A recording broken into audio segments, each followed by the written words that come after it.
claiming to protect the birds and whales he says they kill. But don't believe that story, it's really just a shill. He just did not want to see them wild golfing on Scottish hills. A hoax, he said it's all a hoax. When at a press conference or witness milky strokes, changing a storm path with black marker strokes, confronted with the truth to say it's all a hoax. Casting mail-in ballots is something that he's done. Now he wants to ban them for each and every one. He claims it for integrity in each election, but he won't believe the results unless it's him that's won. A hoax, he says it's all a hoax. When at a press conference or witness milky strokes, they'll fool you with distractions like real sugar in Cokes. Confronted with the truth, you'll say it's all a hoax. He promised to release all the Epstein Files that caused all the MAGA base to react with smiles. But how long has he put it off? It sure has been a while, and now he's calling this a hoax, protecting pedophiles. A hoax, he says it's all a hoax. When at a press conference or witness milky strokes, he'll keep on gaslighting up until he croaks. Confronted with the truth, he'll say it's all a hoax.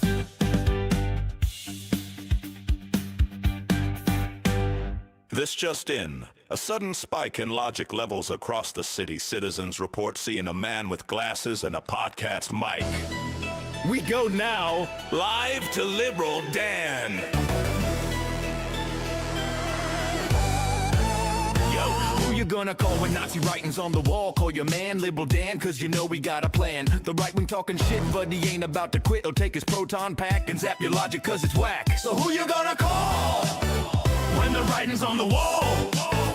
Call your man Liberal Dan, and the rhetoric will fall. It's being reported that Liberal Dan is setting up what appears to be some sort of straw man containment field. He's calling out your lies with his mic, he'll vaporize. Cross the streams in your dreams, bitch, you know that he's too wise. You're like Slimer talking crap, but you walked into his trap. Yo, it's more than entertainment, it's misinformation contained. So who you gonna call when the writing's on the wall? Call your man Liberal Dan, and the rhetoric will fall.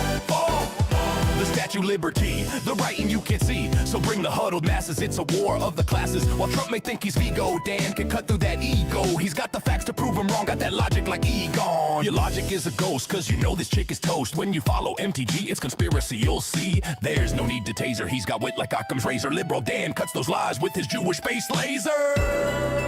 It's unbelievable. Liberal Dan just used the literal dog whistle to lure a large group of internet trolls into what is being called a self-collapsing rhetoric singularity.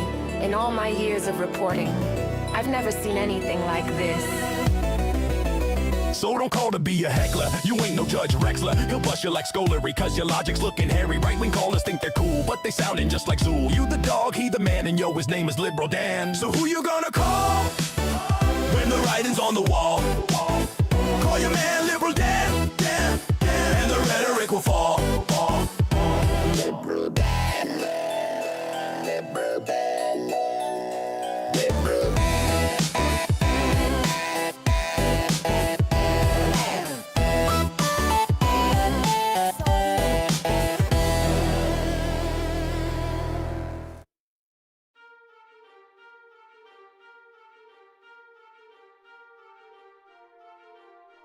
"'Twas the night before Christmas when all through the land Fox News warned its viewers of a dastardly plan. The liberals were launching their war on the season to get rid of Christmas and commit acts of treason, removing decorations out of their sight and telling you that Santa and Jesus ain't white. Environmentalists who will come right after your soul. They hate all things Christmas, especially the coal. They'll sneak in your house all dressed in their flannel and instead give the bad kids some new solar panels. They'll take up all decorations that please us. They'll even go after tiny baby Jesus. Now all these Fox lies cause such a frustration. Who would save us all from this misinformation? When live from the net there came lots of chatter. Could it be old St. Nick, or perhaps someone fatter? Broadcasting from New Orleans down in Louisiana, it was none other than Liberal Dan, coming to save the holiday season, busting through their lies with facts, logic, and reason. But I cannot do it myself, he exclaimed, so he called other groups, each one by name, on Christians, on Muslims, on Wiccans, on Jews, on Hindus and Buddhists and atheists too. Let's all spread the word and tell them indeed that there's no war on Christmas, just one on greed. So instead of joining this manufactured fight, listen to Liberal Dan Radio. Talk from the left, that's right.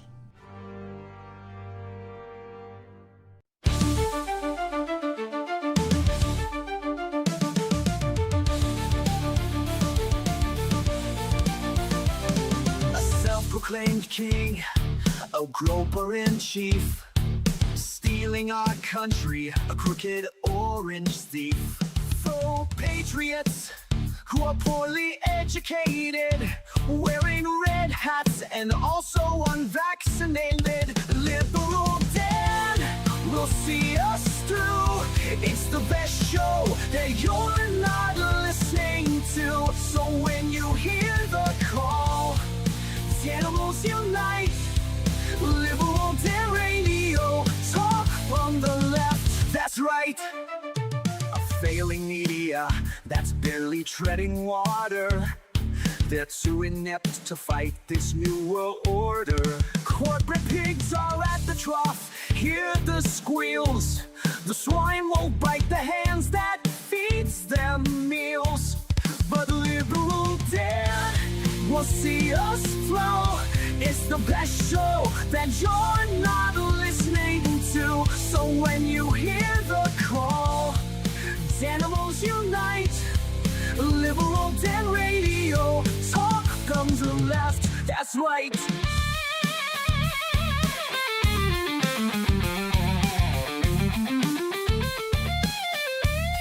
A leftist voice on air, exposing MAGA treason, breaking through their lies with facts, logic, and reason. Unmasking hypocrisy, the truth will be our guide. Call out their lies, justice is on our side. 'Cause Liberal Dan will see us through. It's the best show that you're not listening to. So when you hear the call, animals unite. Liberal Dan Radio, talk from the left, that's right. Liberal Dan Radio, talk from the left, that's right.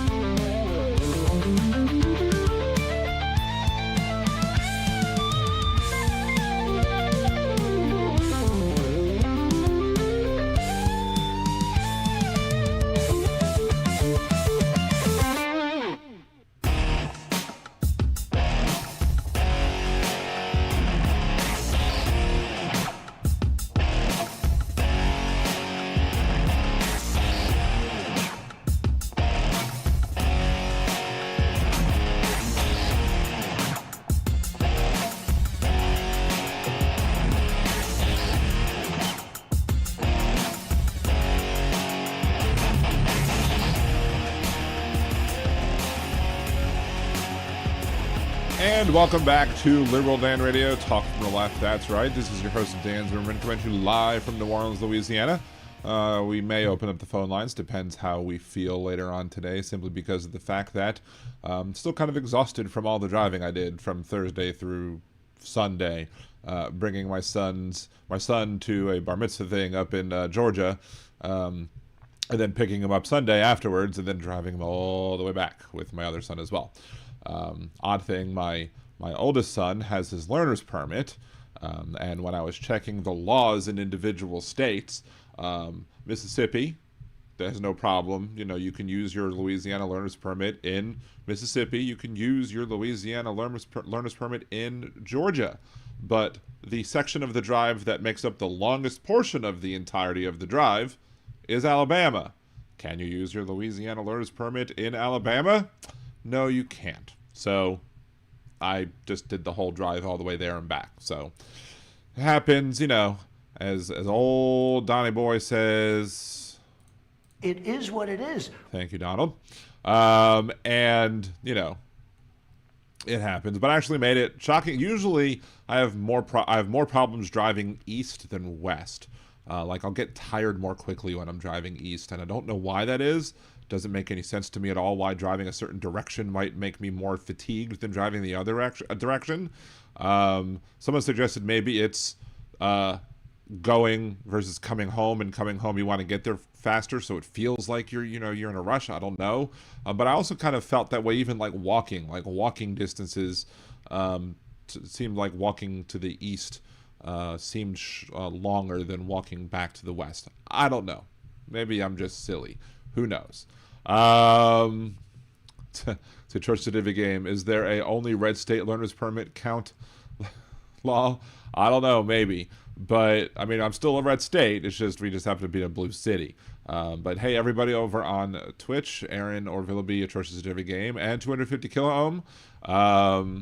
Yeah, going backward in time, driving east says 250 kilo ohm.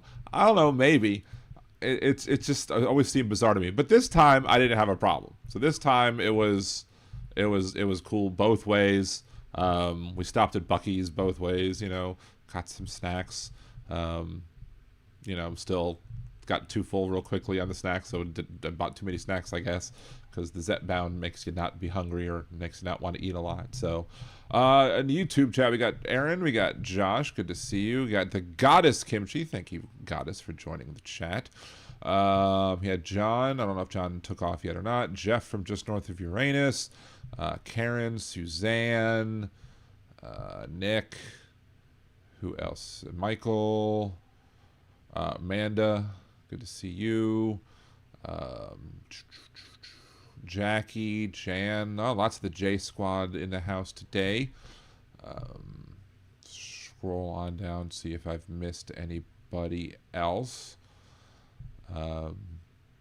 Let's see. Not seeing anybody else. If I happen to miss you because I scrolled too much. Oh, Big Hook, good to see you, Big Hook. Sending me some funny stuff whilst I was out of town. Lots of funny videos. Don't search Alabama on Urban Dictionary. Now you're making me curious. Now I want to check Alabama on Urban Dictionary.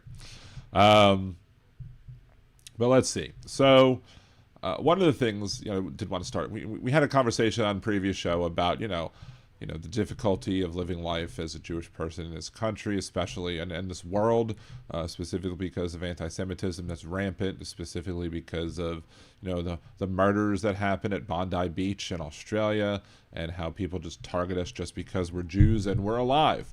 And one of the things that I didn't want to really talk about or jinx or anything until after getting back, and fortunately it was just, you know, a back of my mind worry that didn't come to fruition, thank goodness.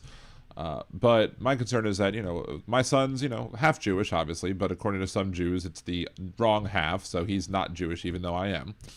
Other sects of Judaism consider him to be Jewish regardless. But he went to a friend's bar mitzvah, and it was held at a summer camp that was a Jewish summer camp in Georgia. And the little thing that's just at the back of my mind was, what happens if? What happens if this place that, you know, has Jewish people going and congregating in one place, what happens if in this place that's in the middle of nowhere in the mountains or whatever in Georgia, what happens if there's an attack there, if something bad happens, if anti-Semites come out of the woodwork and be like, hey, we're going to do more horrible things to Jewish people. And so, again, that's just, it's something that's exists in the back of my head, in the back of the heads of anybody you know that's Jewish. We are going to sit here and going to have to worry about such things. Is this too large of a group? Is this going to make us a target?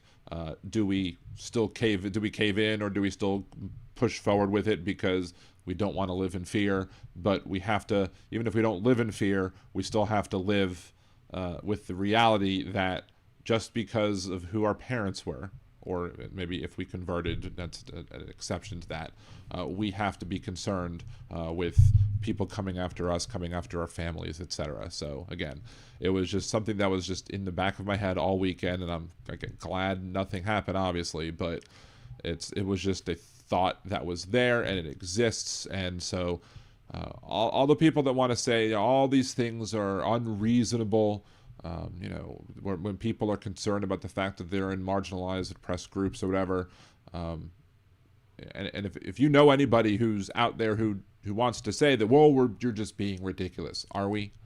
How many actions of anti-Semitism do we have to deal with before we start saying, oh, you're not ridiculous anymore? I don't know, 1, 2, 5, 10. How many more acts have to happen in order for us to be justified in speaking out against the anti-Semitism that goes against us? So it's just one of the many things that we have to deal with. And of course, unfortunately, we have a situation often in this country, and I was having a conversation with my mom about this as well. And apparently, I hadn't heard him say this, but there are other people who, much more famous than I, who have actually made this argument as well, is that of all of the groups that are, that could be considered oppressed, marginalized groups, minorities who get targeted simply because of who they are and not because of anything that they did, Jews are the only group of people who are not allowed to talk about or speak of or explain our marginalization and oppression, because when we start doing it, people shake their heads, oh, you're not, because of stereotypes about us Jewish people, or because of the fact that they have this Ashkenormative type view on Jewish people, because there's Ashkenazi Jews and Sephardic Jews, Ashkenazi being the more European-looking Jews, Sephardic Jews being the more Middle Eastern-looking Jews.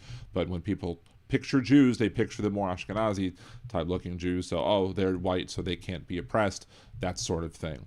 Of course, we benefit from white privilege when it's convenient, when our religion is not applicable, but when our religion is applicable, that white privilege oftentimes washes away, and we no longer have the benefit of that. And it's like Schrodinger's privilege, I guess. Whether or not you have it will depend on any particular time. And I'll acknowledge that I have white privilege. Don't get me wrong. I do have white privilege.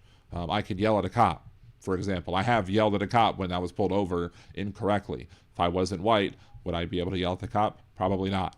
So, it's there, it exists, it just happens to get washed away every time my Judaism somehow becomes relevant. But on the other side of the coin, I was having a debate again with some people who they wanted to make the argument that, what Israel is doing is causing more anti-Semitism. And again, I said this before, I said it again, that is not the case. The people who are convinced to be bigoted against Jewish people are going to be bigoted against Jewish people regardless of what Israel does as a country. That being said, what Israel's doing as a country is pretty damn shitty. Why? Israel Security Cabinet approved 19 new settlement outposts in the occupied West Bank as the right-wing government headed by Prime Minister Benjamin Netanyahu moves to prevent the formation of a viable Palestinian state. Netanyahu government has made an annexation of occupied Palestinian territory a priority. UN has said Israeli settlement expansions in 2025 have reached their highest level since 2017. These figures represent a sharp increase compared to previous years. Under the current government, the number of settlement outposts in the West Bank and occupied East Jerusalem have risen by nearly 50%, from 141 in 2022 to 210 now. An outpost is built without government authorization, while a settlement is authorized by the Israeli government. 10% of Israel's Jewish population of 7.7 million people lives in these settlements, which are considered illegal under international law.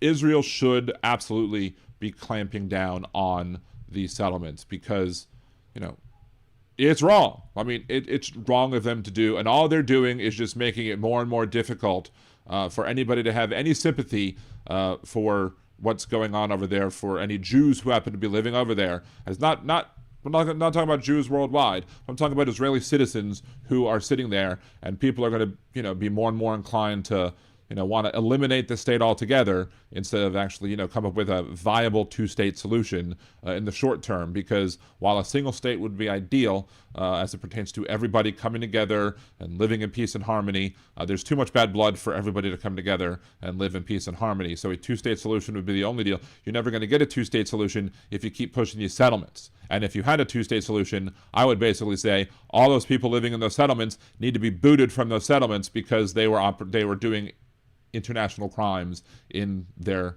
participating in those settlement activities. But the only way you're going to get this done is you're going to have to get rid of the extremely far right-wing conservative government that is the Netanyahu administration, that is Likud, and all of the other groups that Likud forms with to form the coalition government. So something needs to happen. And it basically, it's up to the voters in Israel to basically step up and say, this is too much, you've gone too far. Stop fear-mongering and villainizing the Palestinian people as to create the reason that you need to justify your existence in government, because it's basically the same thing that Hamas does, is it takes all the Israelis and says, all these Israeli people, all of them are a risk to you, a threat to you, so you need us to be in charge. That's why I've said that Hamas and Likud and Netanyahu have a mutually necessitative, parasitic, symbiotic relationship that allows each other to thrive off of each other. So Netanyahu's never going to want to fully get rid of Hamas because then he loses his boogeyman. Hamas is never going to want to fully get rid of Likud or Netanyahu because they get rid of their boogeyman. It's very convenient for both sides to have boogeymen. So, let's see. 250 kilo. I'm 1% Ashkenazi. Have only been accused of being Jewish once in my life. Can't appreciate what real bigotry feels like. DB Golding. When's the next general election in Israel? I don't even know. However, if the coalition government falls apart, you then have to have new elections. So I think that's the thing. If something can happen to cause the coalition government to fall apart, that should automatically trigger a next election. So it doesn't have to be regularly scheduled if you can get that done. Problem is, who in the coalition is going to be like, nope, sorry, you've done too much. Too many right-wing extremists in the government right now to even think that that is a possibility. Let's see. Trusted every game. Some pieces of crap can't seem to distinguish between hating the actions of Netanyahu government, which I do, and hating the Jewish people. The happy merchant meme is very fucking anti-Semitic. Yep, exactly.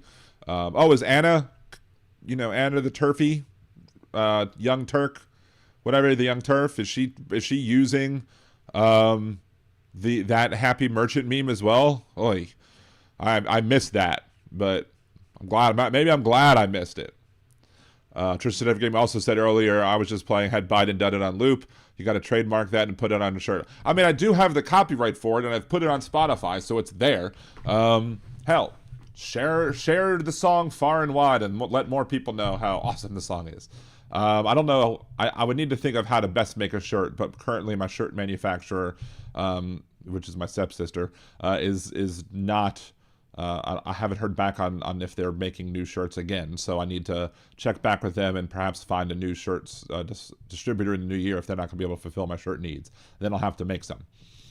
So, oh god, she did a happy merchant meme and then doubled down on it, which of course she did because she's gone full on turf, full on J.K. Rowling, full, basically almost conservative. She's a conservative at this point. She pretends to be on the left, but she has embraced conservatism like the plague.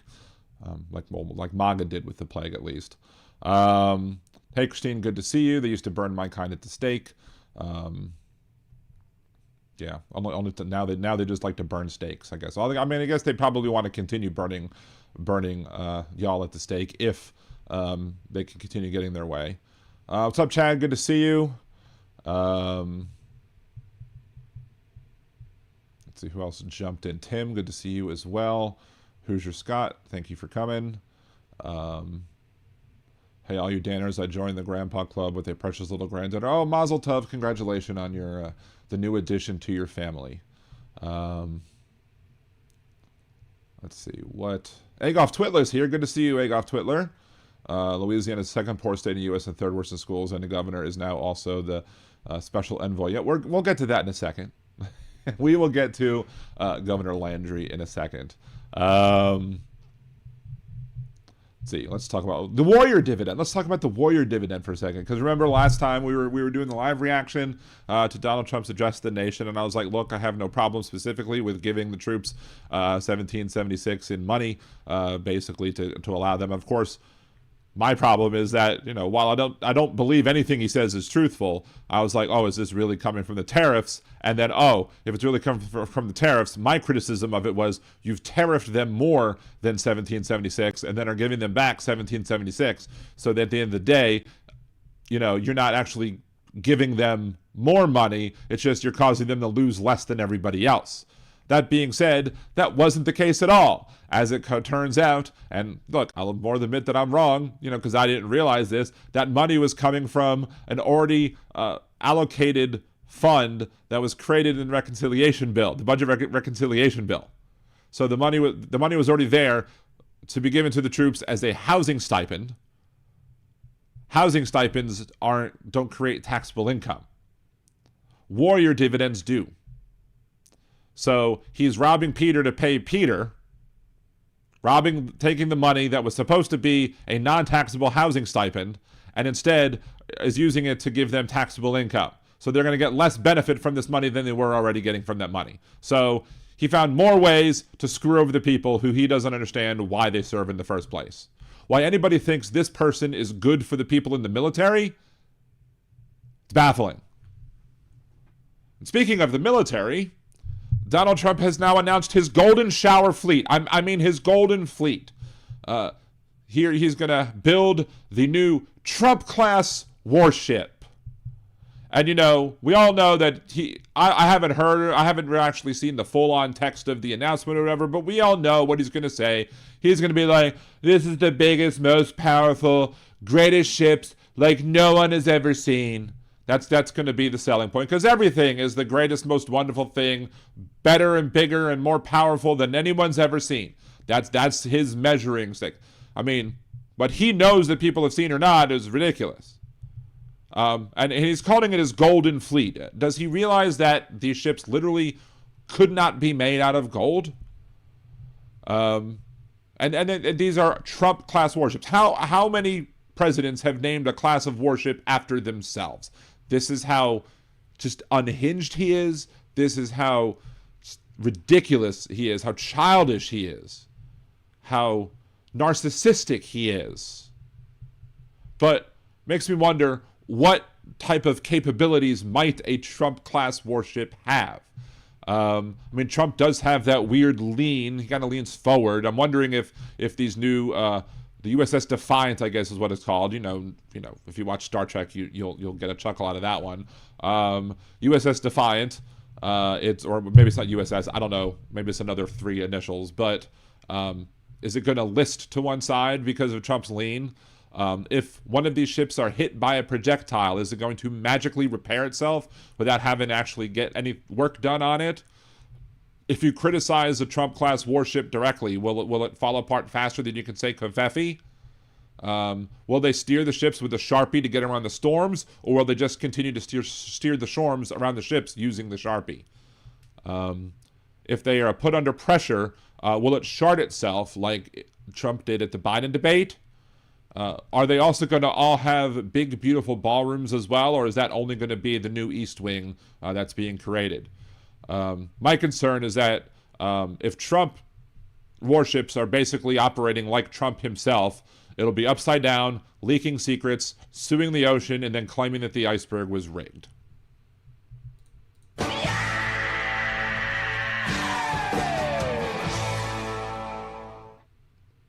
Yeah, and I wonder, as Atrocious at Every Game correctly brings up and steals my thunder, I wonder what would have happened had, during the Biden administration, had Joe Biden decided he was going to make a Biden-class warship. Had Biden done it, MAGA would flip. Had Biden done it, whole numbers would flip. Had Biden done it, the screen fell play. But Trump did it, so it must be okay. Yeah, so, and one of the reasons that they want to, that the conservatives who hate our military, by the way, I mean, they love the military-industrial complex and they hate the military. They claim to like the military, but I call bullshit. But when they put down our military, when they put down our Navy and tell the world that the Chinese military, the Chinese Navy is the biggest and best in the world, what they're doing is lying to you. He's whining about things like the production capabilities and the size and overall numbers of the Chinese Navy, but that's all it is. You're just talking about the sheer number of hulls that exist in the Chinese Navy as compared to the sheer number of hulls that exist in the U.S. Navy. Like, Chinese Navy focuses more on like corvettes, and the Chinese Navy focuses more on like smaller classes of ships so that they can keep their area control, the control of their own waterways. You know, basically, they want to be able to have these small, rapid response ships that can handle small things and can keep their waters safe. So yeah, they have more overall boats in the water or ships in the water, but as it pertains to tonnage, the United States has vastly superior numbers of tonnage. No one has more tonnage. It's the biggest tonnage. We have the best tonnage that anyone's ever seen. We have more firepower. One of our carrier groups has more firepower than like the rest of the world's navies combined, and we operate, what, 6 or 7? You know, sorry. So, you know, again, our Navy is more powerful than the Chinese Navy or any other Navy in the world. And all the navies of the world combined, we have no problems when it comes to that. They're just going to make excuses to come up with other, you know, Trump-class warships, I guess. It's ridiculous. Exactly, DB Golden, compare tonnage with tonnage. Trump's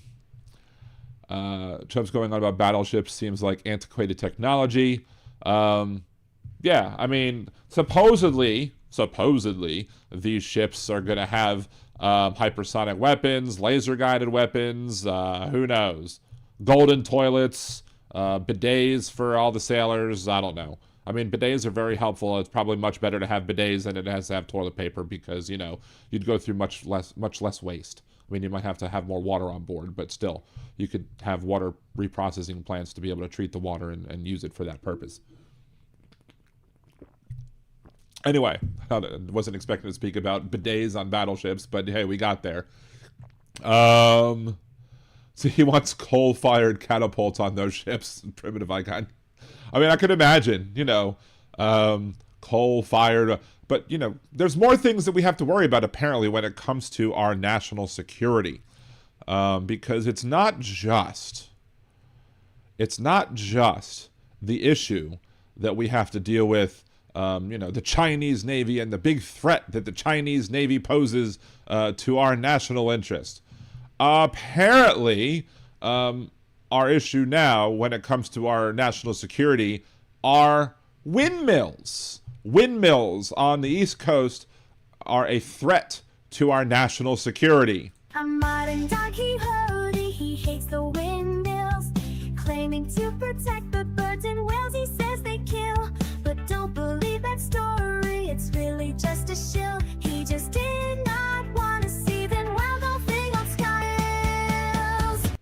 I guess on the East Coast hills as well, because the Trump administration has suspended leases on Monday for 5 large offshore wind projects that are under construction off the U.S. East Coast over what they call a national security concern. What is a national security concern? I don't know. Trump also previously finds wind turbines to be ugly, to be costly, and inefficient. But again, mostly probably because they're ugly and he doesn't want to see them. Modern Don Quixote, he hates the windmills, claiming to protect the birds and whales he says they kill. But don't believe that story, it's really just a shill. He just did not want to see them wild golfing on Scottish hills. Now, I wasn't expecting to be able to get that part of the song played more often than than just the initial part. And I was thinking it would be more relevant because of the Epstein Files and putting off for a while, that part of the song. But, I mean, here we are, back with Donald Trump going after windmills like a big old Don Quixote.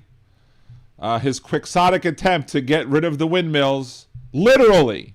Like, I mean, I would say you can't write this, but people did write this. Tilting at frickin' windmills. This is literally in fiction. The man of La Mancha, or maybe the man of La MAGA, so should it be called, right? The man of La MAGA.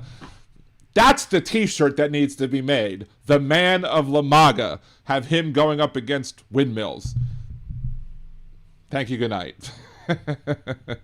Anyway, so the obsession that he has with all of these things, again, why the obsession with windmills?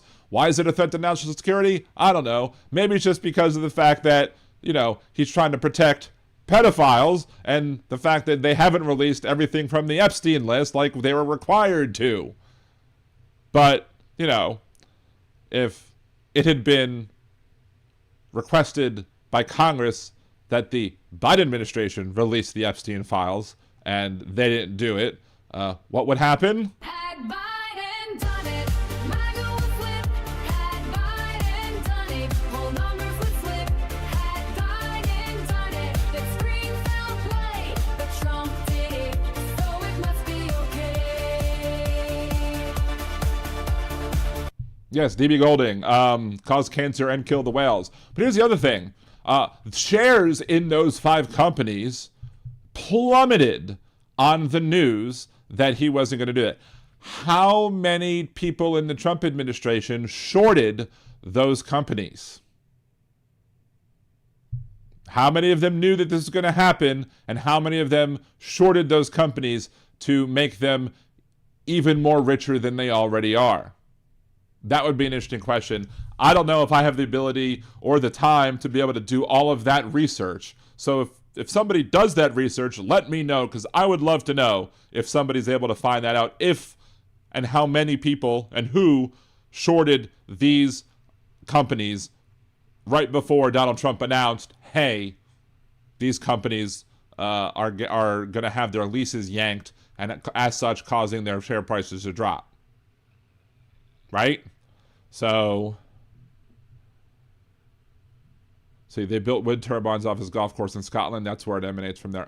I know. That's why. A modern Don Have that. Quixote, he hates the windmills, claiming to protect the birds and whales he says they kill.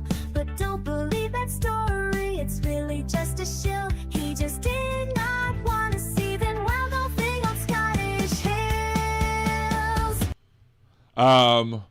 What was it? Tim said, I think it was a crazed lost whale that pushed Ivana down the stairs. Jesus. What's it now? Was it an orange colored whale that pushed him down the stairs? Wind can be dangerous. Pull my battleship. I guess maybe he's concerned that his new battleships, his new Trump-class warships are going to not be able to navigate through the wind farms, and as such, it's going to make national security harmed. Is that the deal? Who knows? Kimchi, I miss logic. I miss logic, too. Well, we like to bring facts, logic, and reason here on Liberal Dan Radio. Talk from the left, that's right. And if you do want to support the show, remember to like the video if you haven't already done so. Share the live stream, share other videos, share the songs that you like. Spread them, share the Spotify playlist that's out there that has all 4 of the songs and maybe more to come at some point soon. What else?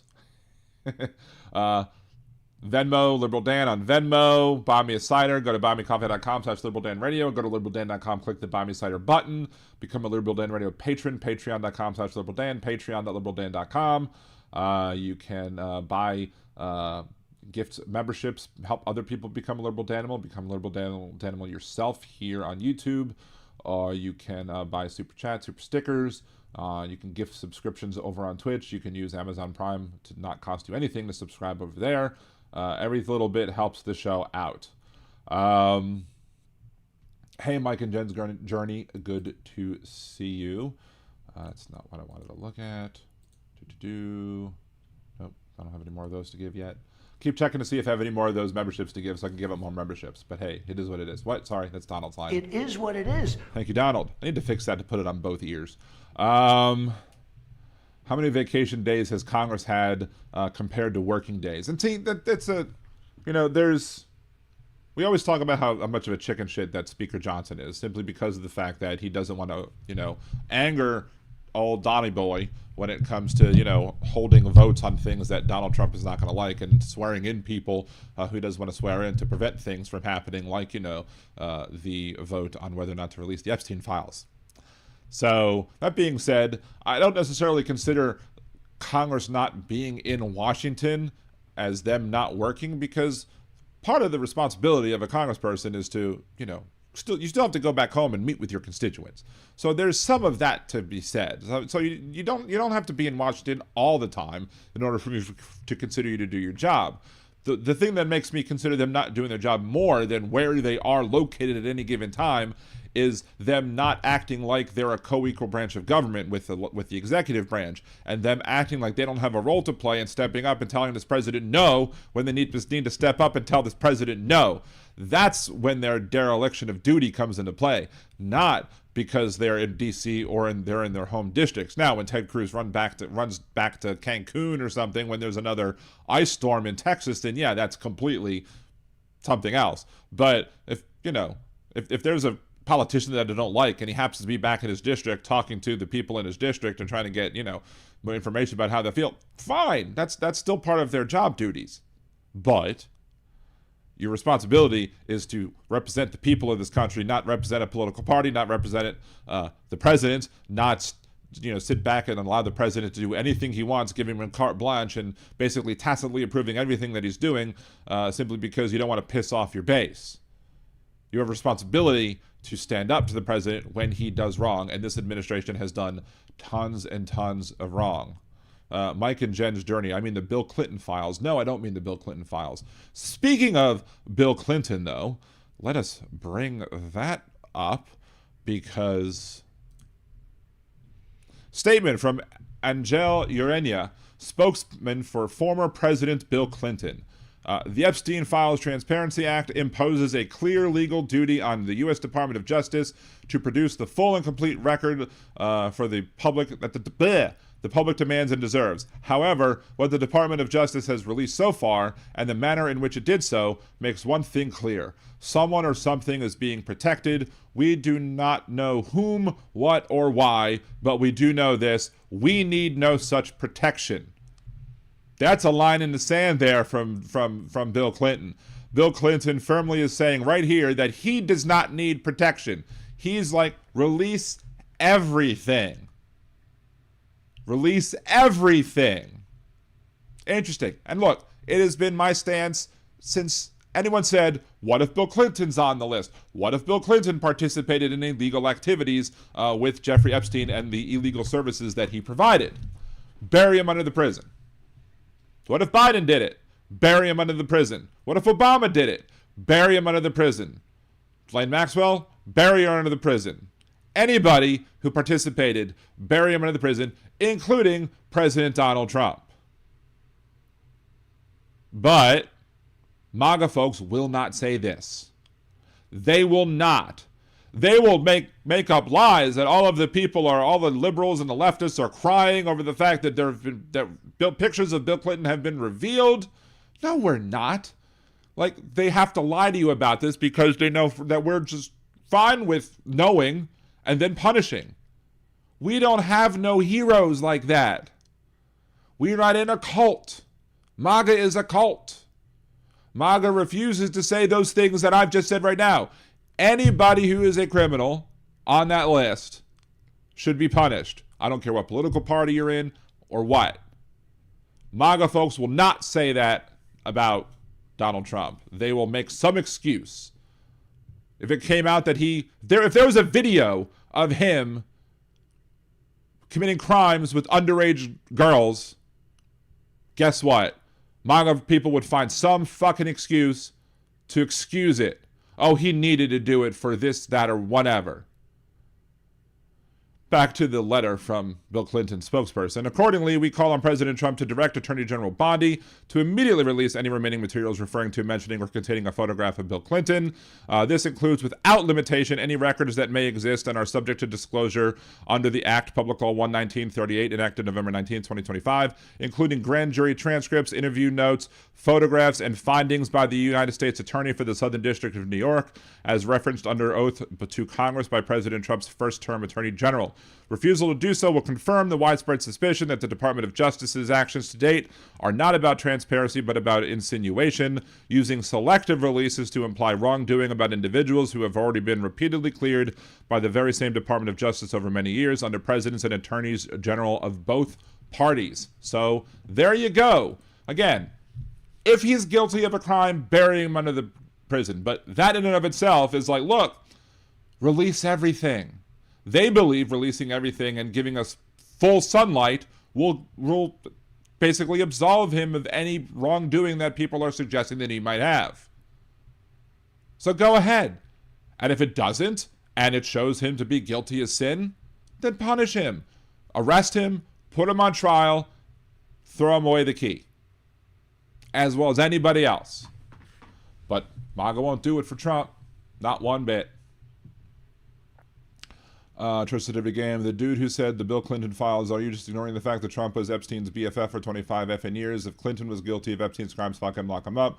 Why don't Trumpies take the same position on their orange god being Epstein's wingman? I mean, basically the same thing I just said. So, but, you know, me and Atrocious at every game, you know, like this. Let's see. It's all as transparent as a lump of that clean coal. Yeah, exactly, Christine.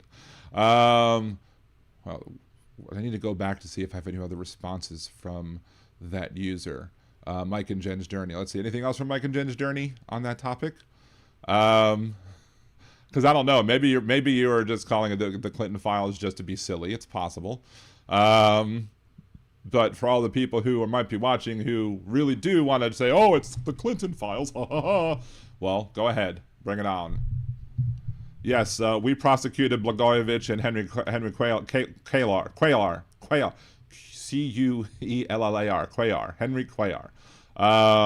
Yeah, and then who pardoned those two? Who pardoned Blagojevich and who pardoned Henry? Oh, it wasn't Biden. It was old Donnie Boy Trump. What would have happened had Joe Biden pardoned Henry Cuellar and Rob Blagojevich? Had Biden done it, MAGA would flip. Had Biden done it, whole numbers would flip. Had Biden done it, the screen fell play. But Trump did it, so it must be okay. Is that beating a dead horse? Is that too predictable, or is it just fun every time I do it? I think I know the answer to that atrocious at every game. I know I beat you to it, atrocious at every game, and that was my point. I had to get it out before you said it. Let's see. They would have to first admit that Donnie ain't another Jesus. Well, I mean, Jesus wasn't white, and Donald's, orange. So, but Jesus isn't orange either. So, maybe more of a burnt umber. I don't know. Hey, Molly, good to see you. I don't know if I saw you yet, but joy to see you. Thank you for showing up and coming to the show. Appreciate you. So my feeling is there are way, way more Republican types and their donors than Democrats. And I don't care what the numbers are. If there happens to be 51% Democrats and 49% Republicans or whatever other combination of party membership might exist on that list, I don't care. That's what the MAGA folks don't understand. We don't care. It doesn't matter to us what party they're in. If they committed crimes with children, punish them. Period. Although, when asked about it, and, Katherine Harris was asked about why the Biden administration did not instruct the Department of Justice to release files or whatever, she gave the response that I would expect. She gave the response that I've given on other issues as it pertains to how Trump treats his departments of justice versus how Biden and other presidents prior to Biden and prior to Trump have treated their Department of Justice, in that the Department of Justice is typically and traditionally treated as a more independent agency where you appoint the attorney general, but then you give them the ability to go after crimes as they see fit, because you don't want to politicize the crimes, unlike Trump, who wants to politicize everything under the sun. So it makes perfect sense that the Biden administration would be like, you know what, we're going to let the Department of Justice have full autonomy when it comes to what they do when it comes to issues relating to the Department of Justice, except for this one. No, you need to be consistent. So it makes perfect sense that the administrations that don't want to, have the Attorney General be their personal attorney, that they're going to treat the Department of Justice and not differently than how Donald Trump does, right? So Henry Cuellar registered as a Democrat for I mean, he was already a Democrat, though. Like, he was already a Democrat. There was a big conversation that we had on this show about he had a primary challenger, I think, in 2022. But it was either 2022 or 2024. It might have been 2024. Cisneros was the primary challenger to Henry Cuellar in the Democratic primary. And there were a lot of progressives who were pissed off that the administration and other hard, mainstream establishment Democrats went and backed Cuellar instead of Cisneros, even though, to me, Cisneros would have been my preferred candidate if you just look at the issues. But you also have to look at the voting districts and how gerrymandered these districts are in Texas and a lot of other places. And Cuellar won his district by more votes than Biden did, which tells me that his district was more conservative than Biden is in general. So would that conservative-leaning district have voted for a progressive left candidate like Cisneros? It's why I call myself a pragmatic progressive, because while there are people who I would prefer sitting in these offices, I have to, I would much rather have a conservative Democrat filling a centrist seat than I would want to have a Republican in that seat. I want to make it harder for the Republicans to retain control of the House, which means supporting moderate Democrats in swing districts when you can't win with a more preferred progressive candidate, with a candidate who I would like to see that shares more of my views than a Henry Cuellar would. So, a big hook. I wonder if Rodrigo Garcia will take the Costa Rica option with his family and wait for the Trump tyranny to end and come back. It might be the smartest move. Who knows? But yes, Christine, you're exactly right. We the people need to take back our government in 26. And hopefully that will happen. But it needs to happen in both the House and the Senate, so we can have, control of what goes on in those houses. Of course, that'll probably force Trump's hand to go full dictator mode at that point, because he's then really not going to care. He doesn't care about the co-equal branches of government as it is. But right now, he has a Congress that's in his pocket, and the Supreme Court that's, mostly in his pocket. But still, even when the Supreme Court rules against him, he ignores them. So, Trust a different game. I would generally agree in supporting a moderate Democrat over Republican. My one exception is Marie Perez. She needs to lose. I don't care if Republican replaces her. Yes, there are definitely people who I would be like, yes, they need to lose. I mean, I'm almost to the point. I'm almost to that point with Fetterman at this point as well, because he's gone full on bonkers. Is accountability too much asked for Republicans and for MAGA? Absolutely. Apparently, it is. So,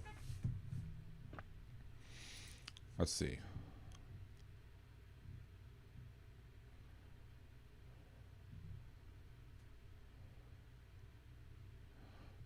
I could be wrong, but Cuellar succeeded a very popular, long-serving Democrat Hispanic person. I don't remember who's before Cuellar. I just remember that Cuellar was the incumbent being challenged by Cisneros, the progressive. I'm not familiar with that district up until that point. I just remember hearing progressives, hearing fellow leftists say, we need to support Cisneros over Cuellar. Why is the establishment backing Cuellar when he is more conservative and he's pro-life and yada, yada, yada? I'm like, well, because they're realists who understand the makeup of the district. That's my opinion. And look, if you could show me data that would say that a more progressive candidate could win in that district, by all means, show me that data. I'll happily support them against, what the establishment wants. I'm all for getting rid of establishment Democrats, because establishment Democrats typically come from safe seats. So if you have an establishment Democrat in a safe seat, you can safely replace them with a more leftist candidate and move their district to the left to get more progressive, policies at least attempted to be passed, especially if we're able to, you know, retake the House and retake the Senate. But, you know, if you don't have the ability to actually get the voters out and support that person, and if the progressive can't win in a centrist-leaning district, then maybe focus your efforts into areas that are better suited. Like challenge other districts to help other people out statewide, for example. But sometimes us on the left, be they registered Democrats or non-registered Democrat or left-leaning non-registered Democrats, like to try and defeat, pull the jaws of victory from, or pull the jaws of, easy for me to say. We like to take the victory out of the, why am I screwing this up? We like to take defeat out of the jaws of victory. That's what I'm trying to say. Anyway, I think accountability is only possible for Trump's sycophants because SCOTUS has given him unitary executive power and privilege while president. Exactly. Trusted every game. I think Fetterman would straight up lose a Democratic primary. To be honest, I think Conor Lamb will end up being the nominee, hopefully. So, Mike and Jen's journey. Roxanne, I'm dumb but smart enough to know it, so it puts me ahead of the curve. That's an unfortunately sad but true statement. As not about y'all, but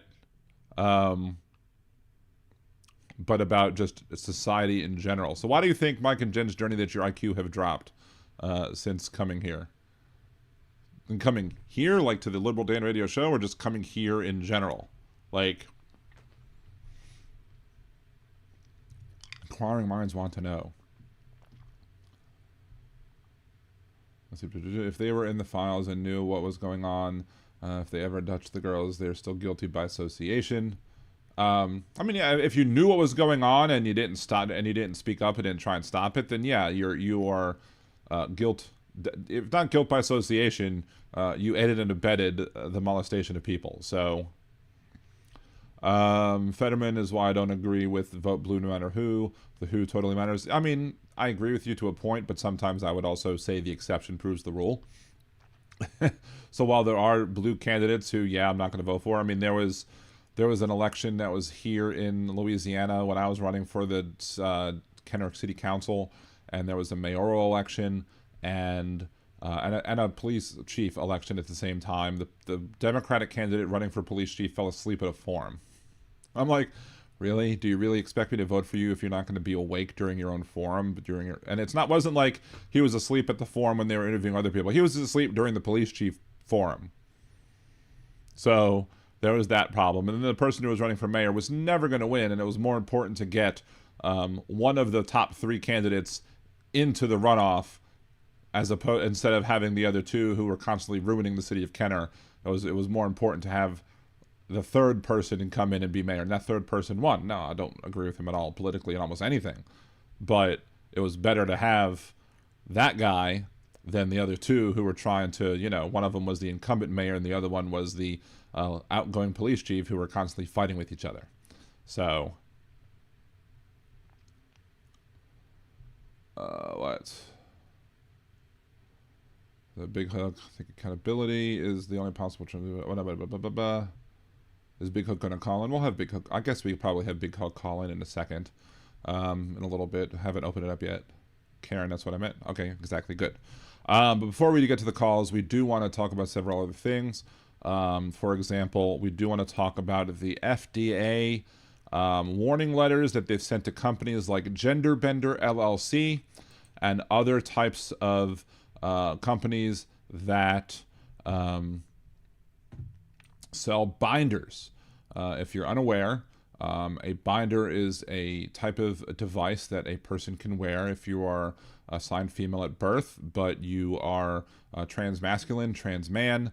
So if you're and you don't have surgical options, like, you know, most people who are trans who are, you know, under the age of 18 might be dealing with gender dysphoria, might be dealing with some issues as it pertains to you know, the size of their chest, especially because if they are transmasculine, the large breasts may give them gender dysphoria, and binders may very well help with that and even give them gender euphoria by giving them a look that they more appreciate.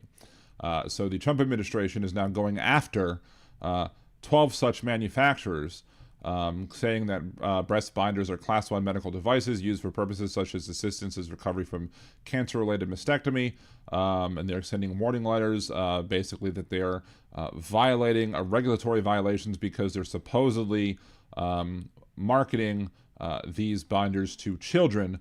Again, I don't believe that any of these companies will be specifically targeting children in their advertisements. Just because they aren't targeting children, they still may very well be selling these binders to individuals who are trans, who do want to have binders and to help them with gain gender euphoria or lose their gender dysphoria, if you will.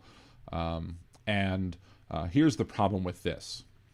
If you make it harder for young trans folk, the young trans masculine people, be they non-binary but on the more masculine side, be they young trans men, if you take the option of having a binder away from them, it's not going to stop them from being young trans men. It's not going to stop them from having gender dysphoria with the size of their breasts. It's not going to cause them to have euphoria, or they might try and get the euphoria that they might have with a binder via some other means, like wrapping an ace bandage around their chest, or taking other actions that are going to wrap around their chest to make it so that their chest does not appear to be as large as it is, and as such cause harm.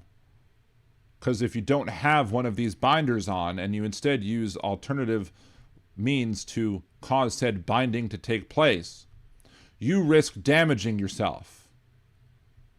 But the people who are, going to say, well, am I going to take the risk of damaging myself, or am I going to take the risk of me, basically being, wanting to do away with myself if I'm a young trans man, because I can't get the gender euphoria that I might get from having a binder, or I'm dealing with the gender dysphoria I might be dealing with if I can't get a binder, if I can't bind myself up with an actual binder. The binders specifically help these young trans folk to get, more of a desired body shape they need without surgery, without doing any other form of self-harm. So this administration is simply about cruelty. This administration wants to see more young trans folk being suicidal. This administration wants to see more young trans folk doing self-harm, be it self-harm because they can't get the euphoria or can't solve the gender dysphoria that they might be feeling because of their developed breasts, or whatever. They are going to be more likely to harm themselves because of the policies of this administration. So don't tell me that they're pro-life. They are not pro-life. They are pro-forced use of your body in the way that they want you to use your body, not in the way that you want to use your body. It's sick, it's disgusting, and twisted. So all the MAGA folks are like, no, it's sick and disgusting, whatever, to treat their delusions because they're, telling them they're a gender that's different than what they are. No, F you. Gender is much more complicated than what conservatives like to give it credit for. There are plenty of articles out there that say the gender binary is antiquated. There are plenty of Scientific American articles out there. They'll explain why the idea of two sexes is overly simplistic. Hell, intersex folks exist. There are many, many different forms of intersex that can take place that are not simple. Oh, this is a man and this is a woman. If you can't handle that, that's a problem with your ability to think clearly and to think about complex topics. Life isn't black and white. Life isn't binary. Simple as that. So,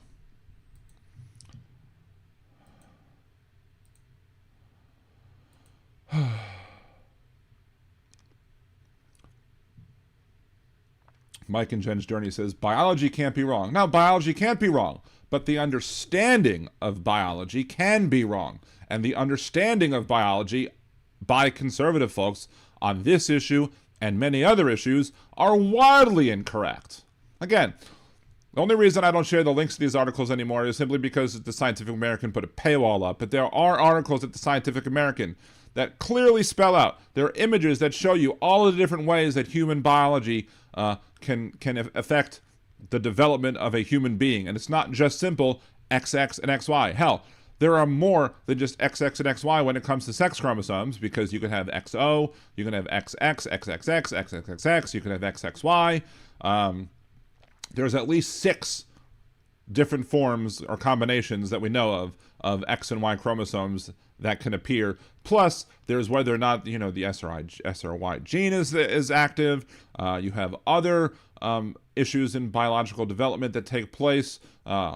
Your hormone levels, for example, various other parts of human biology and how you develop as a person will develop how you develop as a person. There's no set number of testosterone count versus estrogen counts. Those vary from person to person. There's literally an infinite number of ways that an individual can develop, and as a society, we've decided that we're going to generalize them into male and female. But if you put a splatter graph and you put points all over the graph, you're going to have some dots that are going to be, in between the two. There are going to be some that's going to be kind of out there. Maybe on the other side, maybe the hyper-masculine, hyper-feminine folks. People have excessive testosterone, excessive estrogen, might be on those other sides.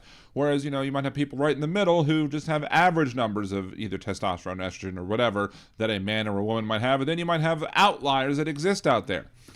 It's more than just simple X and Y. It's more than just simple hormones. It's a vast combination of human development that determines who you are as a person.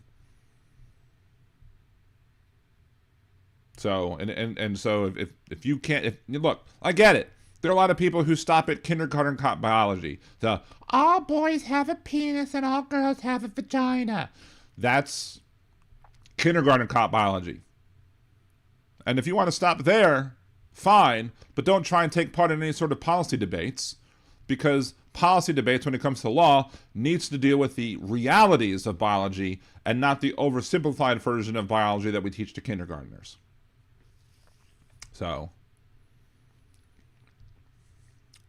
why are they in everyone's business? They're in everybody else's business because they want to hope that distracts you from being in their own business.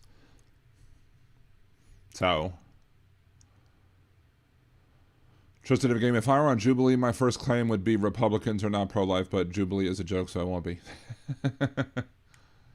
Yeah, Sawyer Syndrome, Eddie Run, exactly.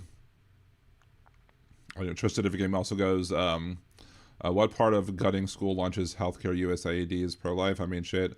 What part of forcing desperate pregnant women to seek back ally abortions pro-life? It's not. Not one bit. BB Golding says they would just use compression bandages instead. Yeah, but again, compression bandages can cause harm. If you're not using a properly made binder that's specifically made to do that job, you're going to risk harm to yourself. There's a very touching conversation that sometimes comes across in my memories, and I hope you've seen it as well if you haven't. It's basically a couple of screenshots of a trans, I don't know if the individual's trans or not, but it's an individual having a conversation with like an older mother or grandmother or somebody raising a young trans man. And she starts off by being so angry at this person for discussing binders with the child, because again, the child person wants that. And then she's so upset, and the person deals with this individual, the person raising this young trans child with such grace and kindness, well beyond what I probably would consider doing. I mean, better person than me. Maybe I could be that type of person. I would have to believe that individual.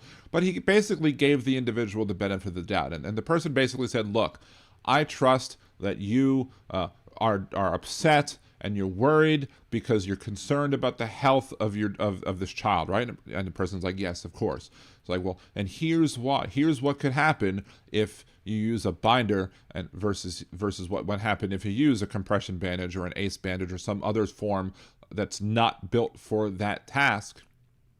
And in the conversation, the person raising the child is like, you know what, can I please come back to you? And if I have any other discussions about what kind of binders to have, I'm going to have a conversation with this child and let them know that we're going to look into that for them. And it was a very great, wholesome story that started off like, oh, what you would expect, but it ended in a way that you wouldn't expect because the person treated this individual with such grace and kindness, and just with the assumption that they're really upset, not because they're necessarily bigoted, but they're scared and afraid and don't know how to deal with something that's new that they've never had to deal with before. And if we could have more interactions like that, that would be wonderful. That would be great.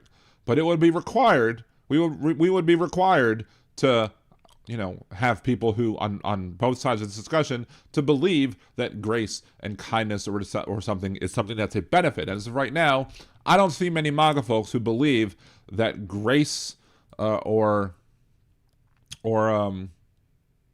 caring or kindness is any sort of a positive quality. Nick Rich, did Big Hook decide to call in? I haven't opened up the phone lines yet, so nobody can call in at this point. But we'll open the phone line in a second once I decide to, get that done, once I deal with all the other things. Blah, blah, blah. Yes, Big Hook, beat me to it. Beat me to the argument. A couple other things that I want to discuss before we get to that topic, which includes ICE. ICE baby. 56-year-old Bulgarian man Nenko Stanav-Ganchev died in U.S. immigration custody December 15th, 2025 in the North Lake Correctional Facility in Baldwin, Michigan, with ICE suspecting natural causes, but the family claims he had untreated diabetes and called for an investigation into the conditions that caused him to pass away. You have a young woman who went to LSU nursing school who had a job ready to go. Her family brought her here at 6 years old. And instead of getting ready to start her job, her 2-year nursing contract job that she earned by graduating college, she's now housed at the South Louisiana ICE Processing Center in Basile, Louisiana, about 3 hours away from her family on the west bank of New Orleans, where I live. Since she was detained in June, only regular communication with family has been through the phone lines available to detainees. She was in the process of renewing her brake tag when police ran her identification. The trooper found an issue with her immigration status and told her that immigration agents had been alerted. She apparently had an update to her case that her and her attorney were not notified of. She was seeking asylum. She was trying to deal with the asylum claim because, again, her family fled here because apparently, I guess, one of her family members was killed, like in her front lawn or whatever. And they fled here, were trying to seek asylum. While she was trying to seek asylum, she was doing everything the right way. And then, of course, which, all the Trump supporters who were like, oh, just do things the right way. Nope. This person was doing things the right way. And they basically said, nope, screw you. We're not going to keep you here. Go back to Honduras. And that's what she may very well have to do. Maryland mother, born in the USA, was detained by federal agents and now is also facing deportation. Family and attorneys have submitted proof of U.S. citizenship. The 22-year-old Dulce Consuelo Diaz Morales remains in the custody of ICE. Her family says they do not know why Morales, who lives in Baltimore with her family, was detained on Sunday. It's something that ICE disputes, claiming that instead Diaz Morales is an undocumented person from Mexico. In an emailed statement, ICE spokesperson said Dulce Consuelo Madrigal Diaz is not a U.S. citizen. She is an illegal alien from Mexico. She did not provide a U.S. birth certificate or any other evidence to support her claim. We're supposed to have a birth certificate on her, you dumb piece of shit. And judge was basically like, no, you can't move her. Do not move her. Do not deport her. Do not do anything. And they moved her from Maryland to, again, a Louisiana detention facility. Unless I'm confusing her case with another case. Let's see. Dulce Madrigal Diaz said in Spanish. They didn't ask her if she was born here. They never asked her anything. They just told her they were going to arrest her and take her away. Diaz Morales was held in an ICE facility in Baltimore until Wednesday, when, according to attorney, she was transferred to an ICE facility in Louisiana. There we go. The order issued Thursday by a federal judge in Maryland now prohibits Diaz Morales from being deported. Given the jurisdictional questions embedded in the merits of the petition, Diaz Morales cannot be removed from the U.S. Her son cries and cries. We can't do anything to stop because we're his aunts. Madrigal Diaz said in Spanish, we cannot give the kind of love that the mom would give. According to Diaz Morales' family, she holds dual nationality between Mexico and the U.S. She spent 15 years living in Mexico but returned to the U.S. 2 years ago. We have received less than any justification.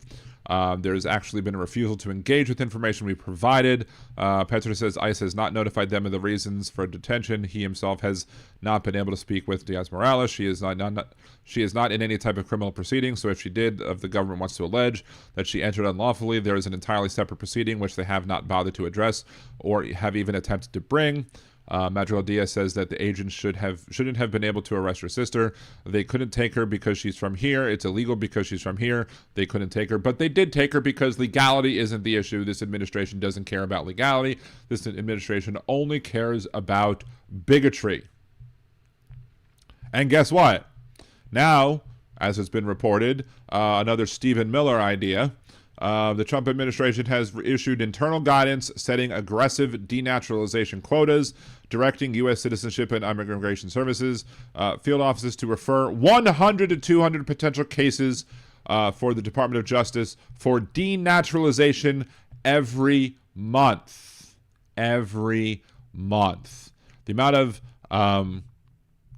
denaturalization that takes part doesn't even match that normally. And look, if they can actually show that somebody came here, got naturalized, and gave some sort of material misrepresentation, fraudulently obtained citizenship, and then at some point it was shown that they fraudulently obtained citizenship, sure, that's what the denaturalization process exists for.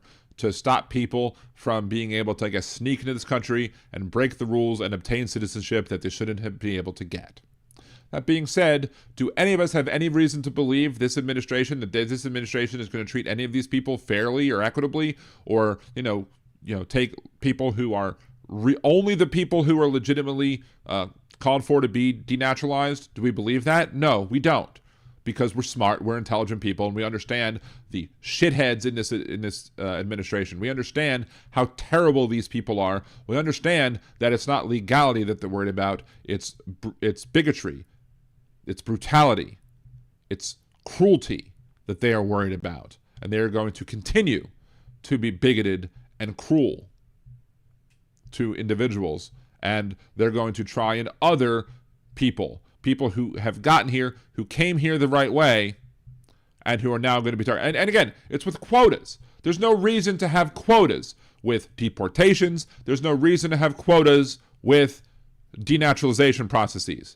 If somebody needs to be deported, deport them. If somebody needs to be denaturalized, denaturalize them.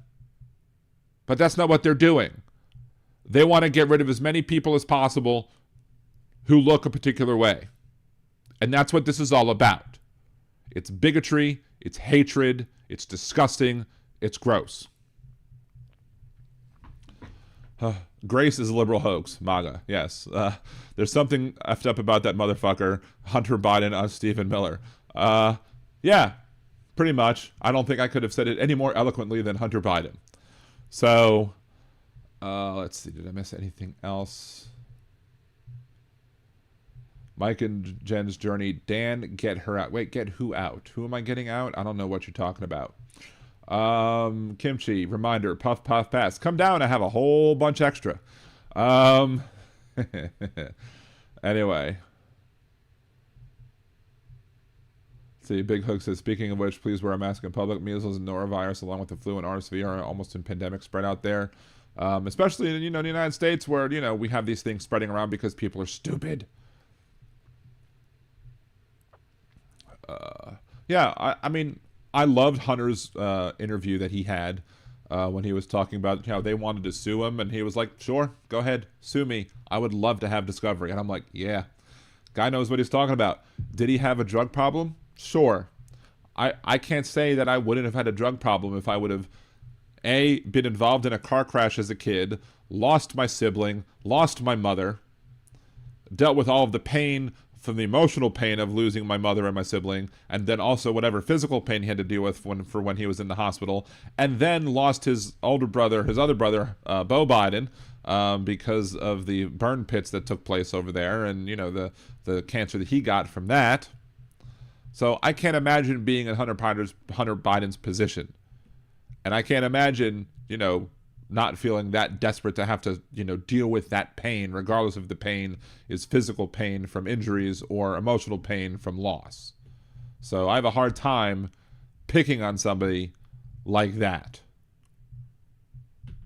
Now, of course, there will be, oh, what about Burisma? What about this? What about that? What about Stephen Miller? What about the Trump organization and their billions that they're getting from Qatar to build, and with Saudi Arabia to build results in golf courses and get Donald Trump a plane from Qatar and all this other crap that they're doing? Don't tell me about Hunter Biden when y'all are doing this shit too. So, simple as that. You can't blame Don Jr. either with his daddy being around. Snort. Maybe. I mean, if you had a father that didn't show you any emotion, maybe you might find a solace or relief in some white powder as well. So maybe it is Don's fault that Don Jr. is old Sniffy McSnifferson, right? It's pronounced Burmesia. Sorry. Yeah, and of course there is no laptop. They hold up a thumb. This is how dumb MAGA are. They hold up a thumb drive and say, "Here's a laptop." No, that's a thumb drive. And no, I'm Patrick. Yeah. So, yeah, it's a thumb drive. It's not a laptop. And who's to say what was manipulated between a hacked laptop? Let's say Russia did hack his laptop. I don't know. But again, to believe the whole laptop story, again, we need to go rewind back to that for a second. Because to believe the whole laptop story, you'd have to believe that Hunter Biden, who is living in California, had a problem with his laptop. And instead of finding a laptop repair person in the state of California to fix the laptop, he flew all the way across the country to go to Delaware, the state of boredom. And he found the one laptop repair place that had a guy working on computers with such poor distance, such poor vision, that he couldn't see who Hunter Biden was, so he couldn't recognize who the person was who was actually, making the order to repair the laptop. Why would you believe that? That's just so fanciful. That's so ridiculous that anybody could actually believe that actually took place. It's an absurd concept, an absurd notion. I mean, did he have video evidence that it was Hunter Biden that came into his shop? It's kind of surprising that he wouldn't. I mean, if I was a business owner, I would want to have video recordings of what went on, especially if the person that was coming in my place was the son of the, former vice president or whatever. So, copy of a hard drive. Actually, he had 6 inches of eyesight, which means he would have no problem seeing Donald Trump at certain close ranges. You know what I mean. Oh my. Welcome back, Aaron. Who's got the laptop? There's no laptop. That's the thing. There's no laptop. Aaron, I have laptop. I'm sorry. Okay, fine. Aaron has the laptop. Go see Aaron. Easy Network, I think Ukes or Ruskies did it. Probably the Ruskies, and Agent Joshua made it a parody of war games. Yeah. Brumacia? Okay. The reason that Hunter's pardon was so generous, the GOP would investigate him for ages if not. Exactly. Why wouldn't he have done that? Like, you would have done it too as a parent. No. And of course, Trump will do it. Trump will, at the end of his term, will pardon all of his children, and everybody will be like, oh, it's totally understandable that Trump did it because of, he doesn't want to risk his family being persecuted for what it is that he did and while he was in office, whatever. But Had Biden done it, MAGA would flip. Had Biden done it, whole numbers would flip. Had Biden done it, that scream foul play. But Trump did it, so it must be okay. anyway, so wait, what?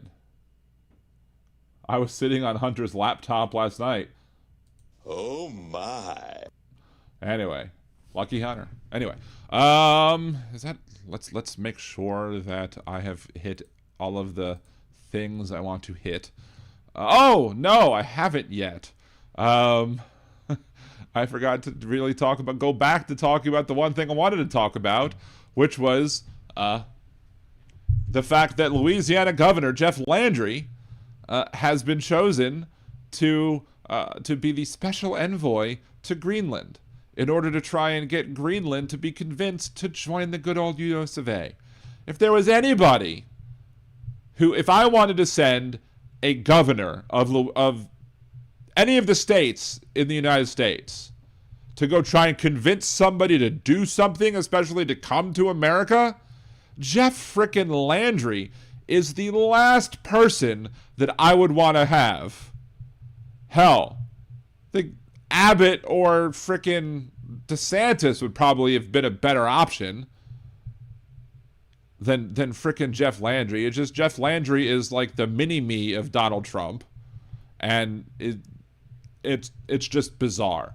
I mean, I'm frankly surprised that Donald Trump, in his announcement saying that Jeff Landry was going to be the special envoy, I'm surprised he didn't call it Red, White, and Blue Land instead of calling it Greenland, or just we're going to call it Trump Land. We're going to take it over and we're going to call it Trump Land because that's what the people of Trump Land are going to want to vote for. They're going to vote for me and vote to join my big, beautiful bill of a country, or whatever it is.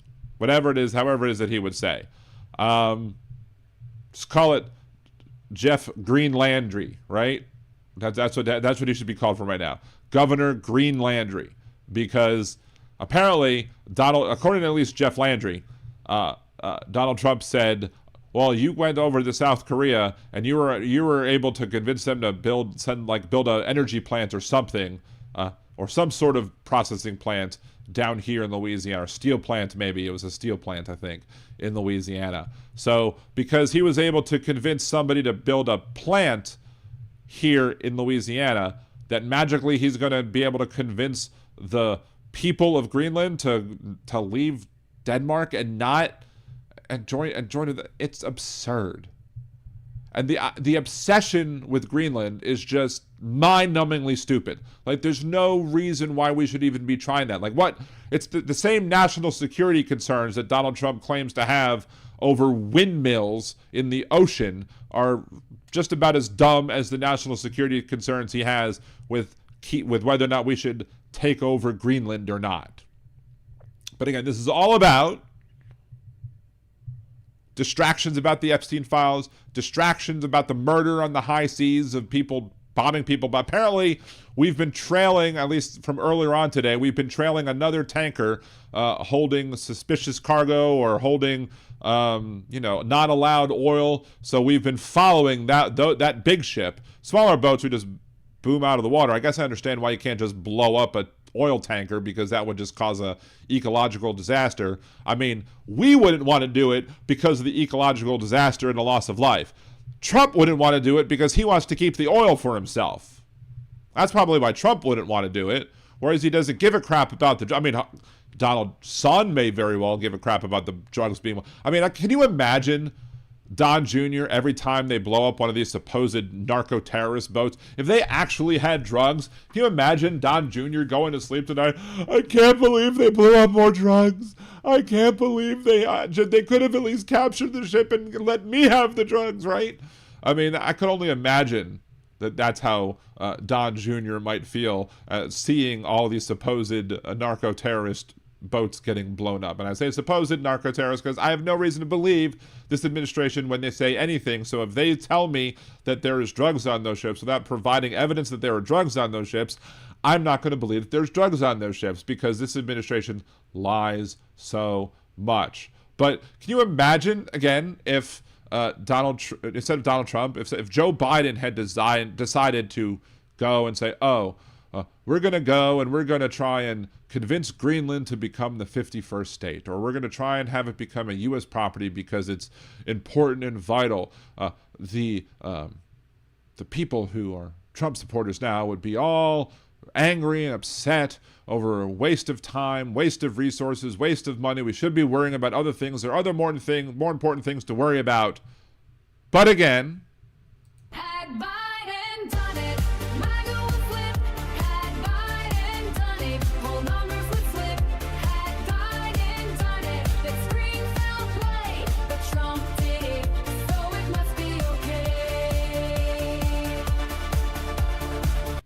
Yeah, I mean, I guess he makes a very good point, and the fact that if he seizes the oil in these tankers that are leaving that have the supposedly illegally transported oil from Venezuela to wherever, maybe he wants to use that oil then to fuel the ships that he's going to be used. Although you would think that the ships would be powered by nuclear, but who knows?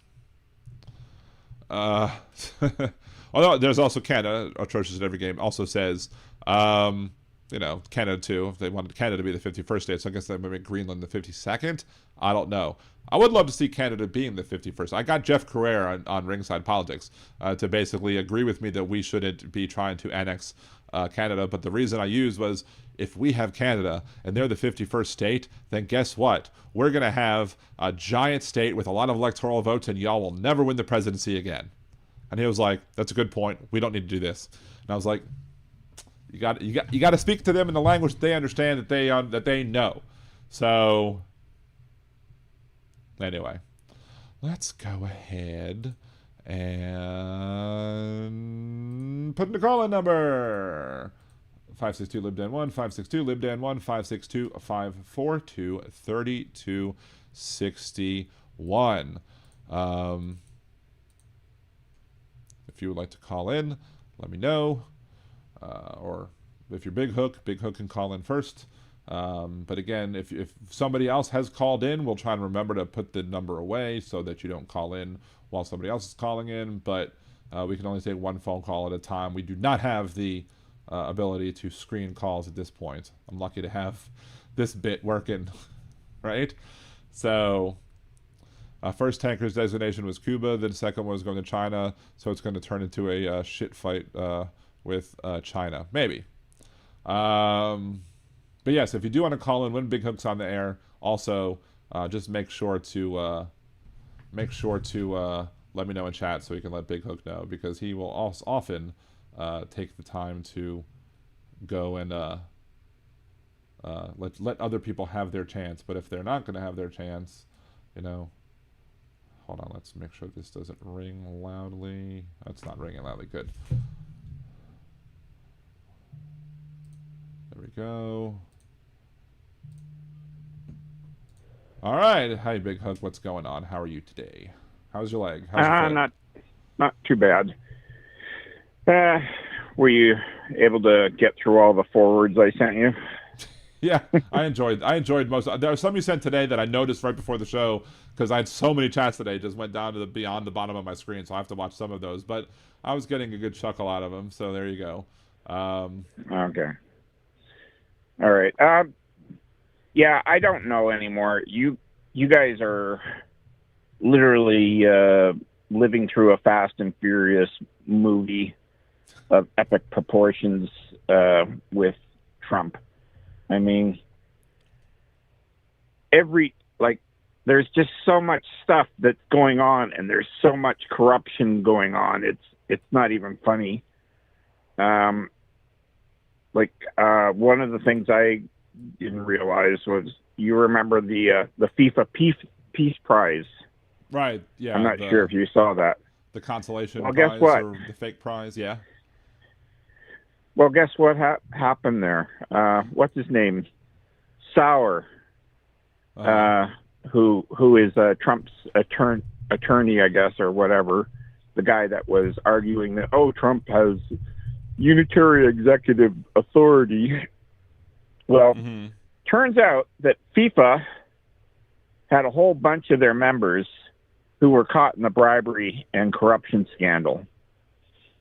And after they presented Trump with his Peace Prize, guess what happened?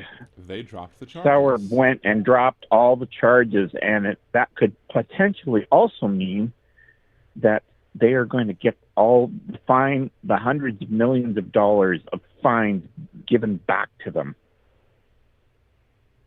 Yep. That's what happens.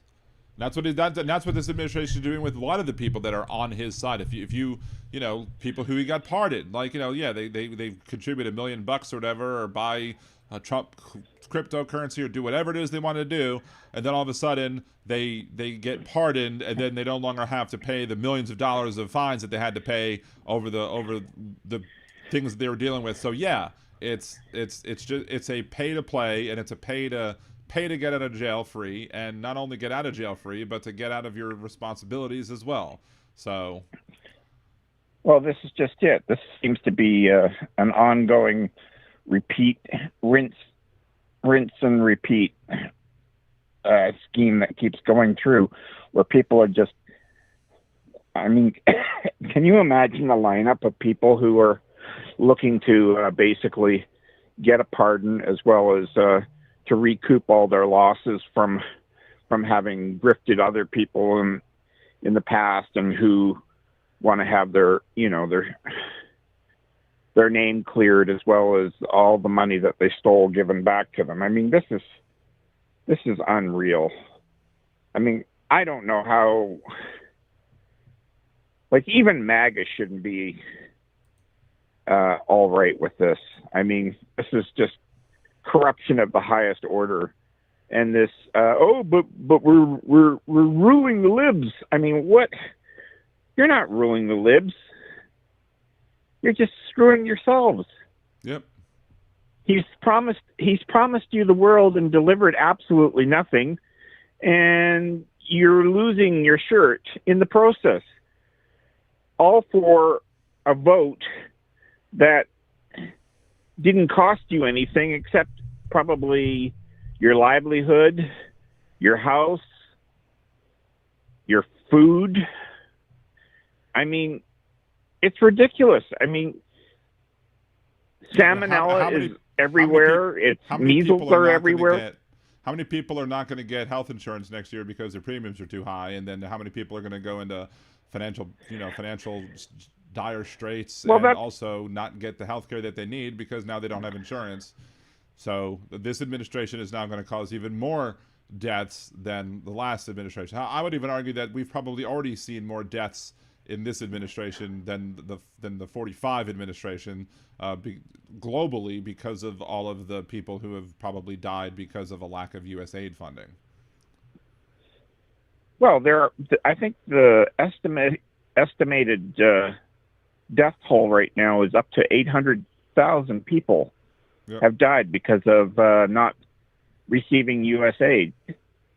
And just on US top aid. of that, that's just the deaths from that. And not to mention how many more are going to die because of the refusal to.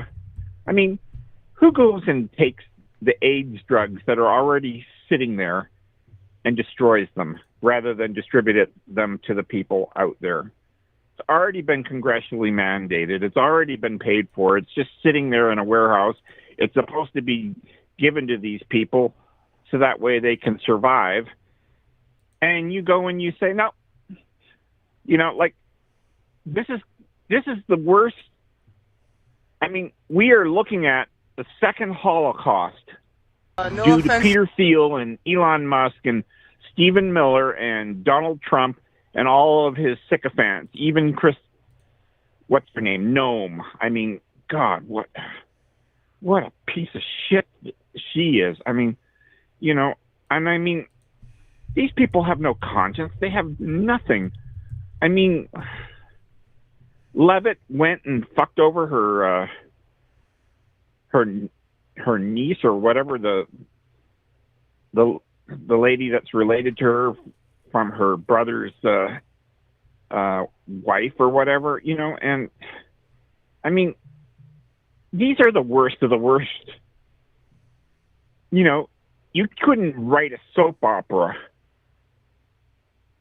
with the stuff that these guys do and make it plausible. And yes, they're doing it. And that's just it. There's no morality, there's no ethics, there's no nothing. And the worst part is that they are getting away with it. And my fear is that you look at ICE now, they're going out there and kidnapping now 10 and 11-year-olds off the street because of, their skin color. Right. And how many 10 and 11-year-olds do you know of who are carrying around a passport or identification or anything like that? If you need to start telling your 11-year-olds that they need a copy of their birth certificate in order so the government agents won't take them off the street, that should tell you all you need to know about how much of a shithole of a country we are turning into. Donald Trump likes to call other countries shitholes. We're the biggest shithole right now because we have to tell citizen children that they have to have their passports or birth certificates on them. And that even assumes that they would even bother looking at them and reading them, because odds are they wouldn't care. They'd probably rip it up and say, oh, they didn't have it, and then use it as an excuse to deport an 11-year-old wherever. Yeah, but as one person said, you realize that probably the ICE members that are currently out there right now have more criminal convictions on them than the people that they're kidnapping and deporting. Yep. Because many of them are Proud Boys and 3%ers, as well as white supremacists who've had run-ins with the law before. And they are so desperate to get people to take these jobs, as well as to give them whatever, the $50,000 bonus. And then, then on top of that, what do you do with these people? I mean, the question will be, how are we going to hold these people accountable? So many of them are masked up, and I'll bet you dollars to donuts that they are going to completely burn the database that carries all these people's names as well as their titles and whatnot when the Trump regime ends. Or he's going to pardon them all. And, and then the question is then how do you hold them accountable? Because the people that have been harmed are either dead from deportation or have no way of getting back into the country because they've run out of money, they've run out of resources, and so how do you fix this? That's the question I have. Is blood like, clot. A blood clot is how you fix it. Yeah, I know. And now they're pushing this whole thing again, and they're tripling the stipend offer, supposedly offer, using quotes, for people who want to if you self-deport, they're offering $3,000. How many people in their right mind are going to believe that this administration is going to give a single penny after somebody self-deports? I have who believes that that's actually going to be money that's going to be paid out? You have to put the money in my hand as I'm getting on the airplane for me to believe you. And even then, I probably would be like, is this counterfeit or is this real? There's no way that anybody should believe that they're going to get any amount of money from this administration to self-deport. They're probably hoping that people are just as stupid as his voters. Well, apparently ICE is sitting down there at the U.S.-Mexican border right now, catching people who are trying to self-deport and then throwing them into the jails, because that's how they make their money, right? Remember, yeah. all these private prisons have to be filled in order for them to recoup the money that they put out. And this is what's happening. They're doing that kind of crap, And then on top of that, what was the other thing that Kristi Noem did just recently? She went and she canceled the contract with the TSA, mm-hmm.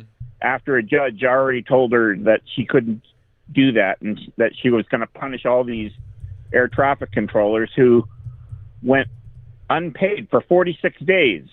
Mm. Yeah. And now she's going to cancel the contract, and she's going to basically deny them all the union benefits that they had accrued under the contract.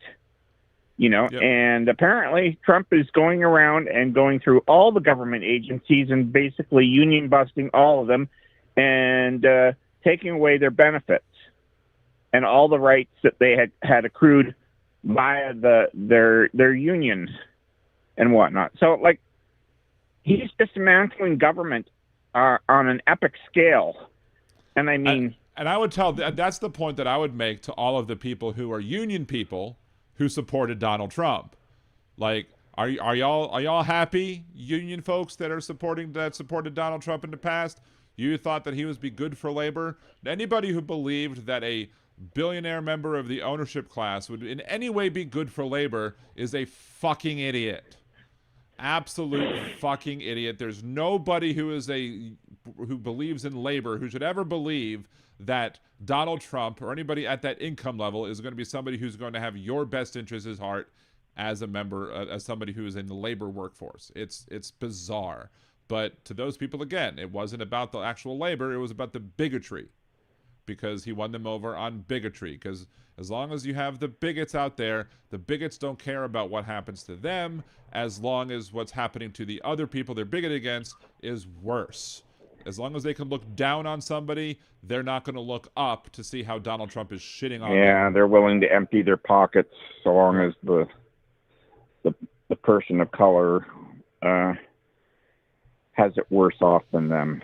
You know, I mean, it's awful. I just don't know anymore. Like, and I think you're at the point now where, I mean, there's going to be probably enough disenfranchised maggots that are either not going to vote or who are going to say, yeah, this is more than I can even deal with, you know, like, right. And I mean, I'd like to see that, but I'm not what do holding you my do breath with, on that.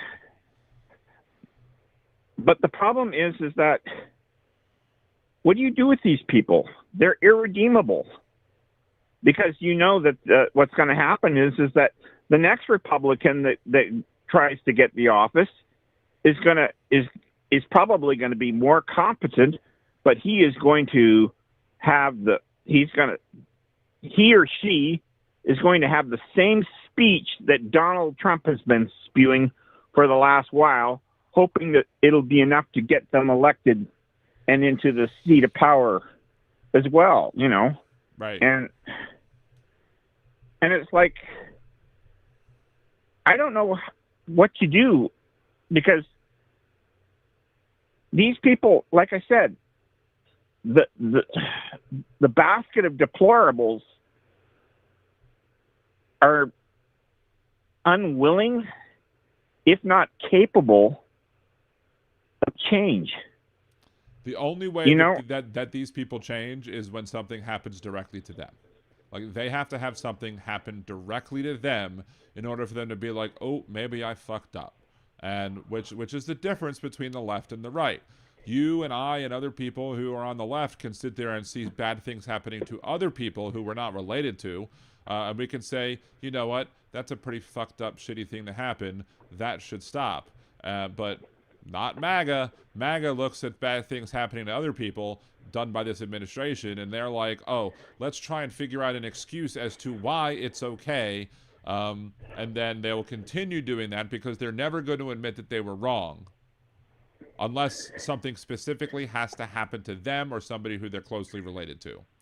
And even then, sometimes I'd be like, you know, like if there was a guy who had a wife or whatever that got deported by the Trump administration, and he'd be like, well, you know what, I loved her, but, you know, it is what it is. It is what it is. Yeah, but this has been a 10-year sociopathic training of the base, where they are full-on white Christian faux nationalists who believe they are superior when there is no evidence to that anywhere. Right. They're not well read. They're not well educated. They don't know how government works. They don't know anything. You tell them, oh, you're on Obamacare. Oh, no, I'm not. I'm on Kentucky Care. I mean, like... yeah, I don't like Obamacare, but I hope they don't make any changes to the Affordable Care Act. Like, yeah. Like, it's... We had that wonderful show where this very famous comedian up here in Canada called Rick Mercer went out there, and it was called Talking to Americans. And oh my God, the stuff that he had that he said, and that the Americans that he interviewed, and this was the worst part. He went to the highest learning institutions to talk to these people, and they would believe things. And he would get them on camera saying, "Congratulations, Canada, on adopting the 24-hour time clock." You know, I mean, like, I mean, and the funny part is that we know more about America than most Americans know about America. We know more of their history than they know about themselves. And it's unfortunately true. Well, Donald Trump did say he loved the poorly educated. That's a sad testimony that other people know more about America than Americans. Well, I've also made similar arguments where I think in many cases I, as a Jewish person, know more about Christianity and what the New Testament says than what actual Christians who are conservatives especially have to say about what's going on. I've seen it happen on this show when I was talking about Acts 4 and 5 being, you know, talking about socialism and saying, oh, that's not what it says. And then we literally read the words out of the thing. I'm like, see, there we go. This is the literal words. If you don't, basically, for those who didn't watch that show, Acts 4 and 5 says if you sell your house and you don't give all the proceeds away to the poor, to the people around you to redistribute that wealth, you can die. And a couple who sold their property and didn't share everything and lied about it, they died. They fell dead right there. So if that's not the Bible telling you to be socialist, I don't know what is. Yet they refuse to believe it, and you know, even when you read the words, read them their own words of their own holy text themselves. So yeah, but that's the thing. Like, you would think that when Rudy Giuliani goes out there and says the truth isn't the truth, right? That at that point you would say, this guy's insane. Well, Karen in the chat goes, lack of education is what Trump went after, and that's what he's going for, because what? He moved K through 12 underneath the Department of Labor now? Like, what? Like, is that not foreshadowing what they want kids to be doing as they weaken labor laws and eliminate unions and, you know, do all sorts of other nefarious activities to basically make it so that, oh, let's hire children, you know, let's put them into the plants. Yeah, but I mean, these guys are so, I feel like I'm going to get a Kevin Kline from A Fish Called Wanda reply of, don't call me stupid, you know, because they do the most asinine things. The farmers went and voted for Trump knowing that he was going to impose tariffs on China, which would result in them losing their shirts, as well as, I mean, especially in Arkansas, where, you know, Huckabee Sanders is there, and she's like, oh, let's make child labor laws weaker and force kids to do stuff because it'll build character. They might lose a finger or an eye here or there, but you know, that's character building. You know, I'm like, holy fuck, these people it's are worse than that the with the worst. farmers, though, because in the first term of Donald Trump, he did the same thing. He put tariffs. The American farmers got hurt, and then he had to do a bailout of the American farmers because of the tariffs that he put on. So, like, why would they then believe that it would be good? It's Charlie Brown in the freaking Football with Lucy. Every single time he says something, and this time it'll be different, and it's never different. Yeah, but that falls under the principle of fool me once, shame on you. Fool me twice, shame on me. And they don't see it. Right. And so many of them that do see it are going, I did this to myself, and I can't live with myself because I can't hand down land as well as equipment along with family assets to my own children. And as a result, I've decided to end it. Mm-hmm. You know, and they're going out there and committing suicide. And you're like, what? And he isn't offering anything. He's offering them, a $12 billion bailout? That's nothing. less money than And what that's he the cost thing. them. And it doesn't go directly to them. It goes to the banks, to lenders who basically take a bet that these people will be able to sell their crops and that they'll get their money plus a little bit of interest back. Right. And, and so it's not even a bailout of farmers. It's a bailout of the banks that took the risk to fund them in the first place. Yep. And these are people that are operating with sometimes 20-year-old equipment and just barely making it. And, and then on top of that, they got, how many of them are going to be able to operate next year? Because guess what? Trump put tariffs on the potash. Guess where the potash comes from? Canada. Right. Oh, but, that's why Canada should be the 51st state because, you have to have pity on us because we're idiots. We don't know any better. We voted for this dumb fuck, and therefore we got to go with whatever he says and does, and it's like, fuck. I don't know. It's like I say, God must love stupid people. Otherwise, he wouldn't have made so many of them, and this is where I stand with these people. They are so stupid. They have an ego which constantly destroys them and puts them into positions of poverty. And, and then on top of that, these people are working twice as hard as the rest of us for half the money. And they're just barely keeping their head above water. Mm-hmm. And yet they will vote for this idiot again, a third time if given the chance. A fourth time, because they probably already voted for him 3 times. They'll be happy to vote for him a fourth time, and they won't care that it's against the Constitution. I just don't know. I really pray that you guys, manage to save the nation and get your shit back in order. But, you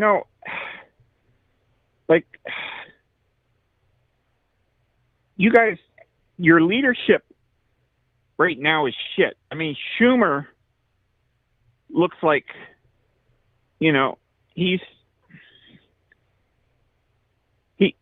I don't know. He's the closest thing I can think of is that he seems to think that he's the grandfather from the Princess Bride. Right. That's who he seems to think he is. But he's a corporate Democrat. And the same thing with Jeffries. Jeffries is the worst used car salesman on the block. And nobody, when he says stuff, you're not like, oh, well, I believe everything that comes out of his mouth, because he doesn't say things with conviction. He doesn't say it with any anger, with any inflection, nothing. He's just, he sounds like a fucking robot. If I didn't know any weather, I would swear he was AI's twin. You need more Cory Bookers, right?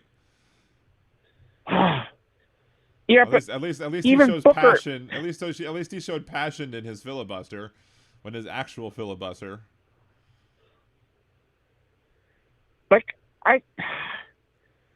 And I get it.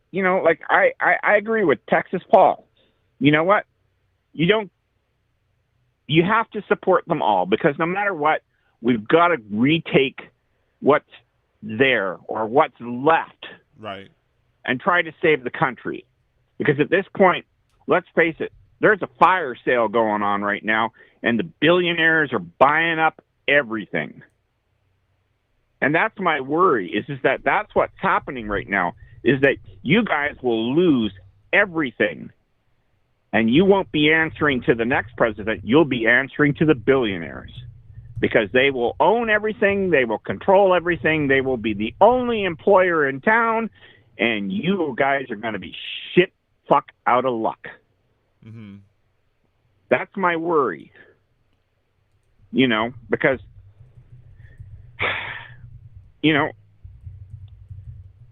as Ojeda says, it's time to eat the rich.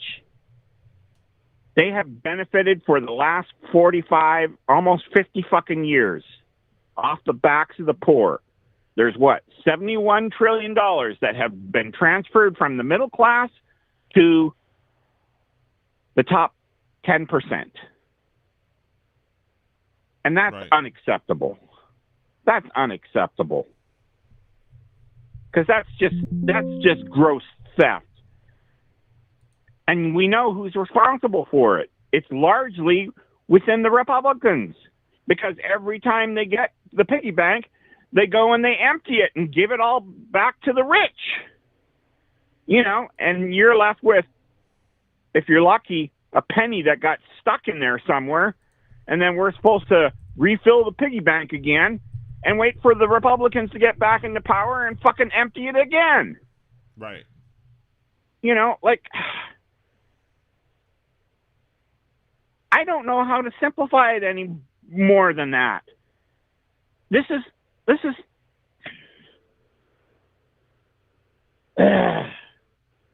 it's frustrating beyond belief because, like, there's enough of you out there that if you stood up and you voted and you said enough is enough, you know, we want our country back, we want a good standard of living, we want universal health care, we want everything else that the rest of the world has, and we are fed up with the current situation. If the government has to change, the government has to change.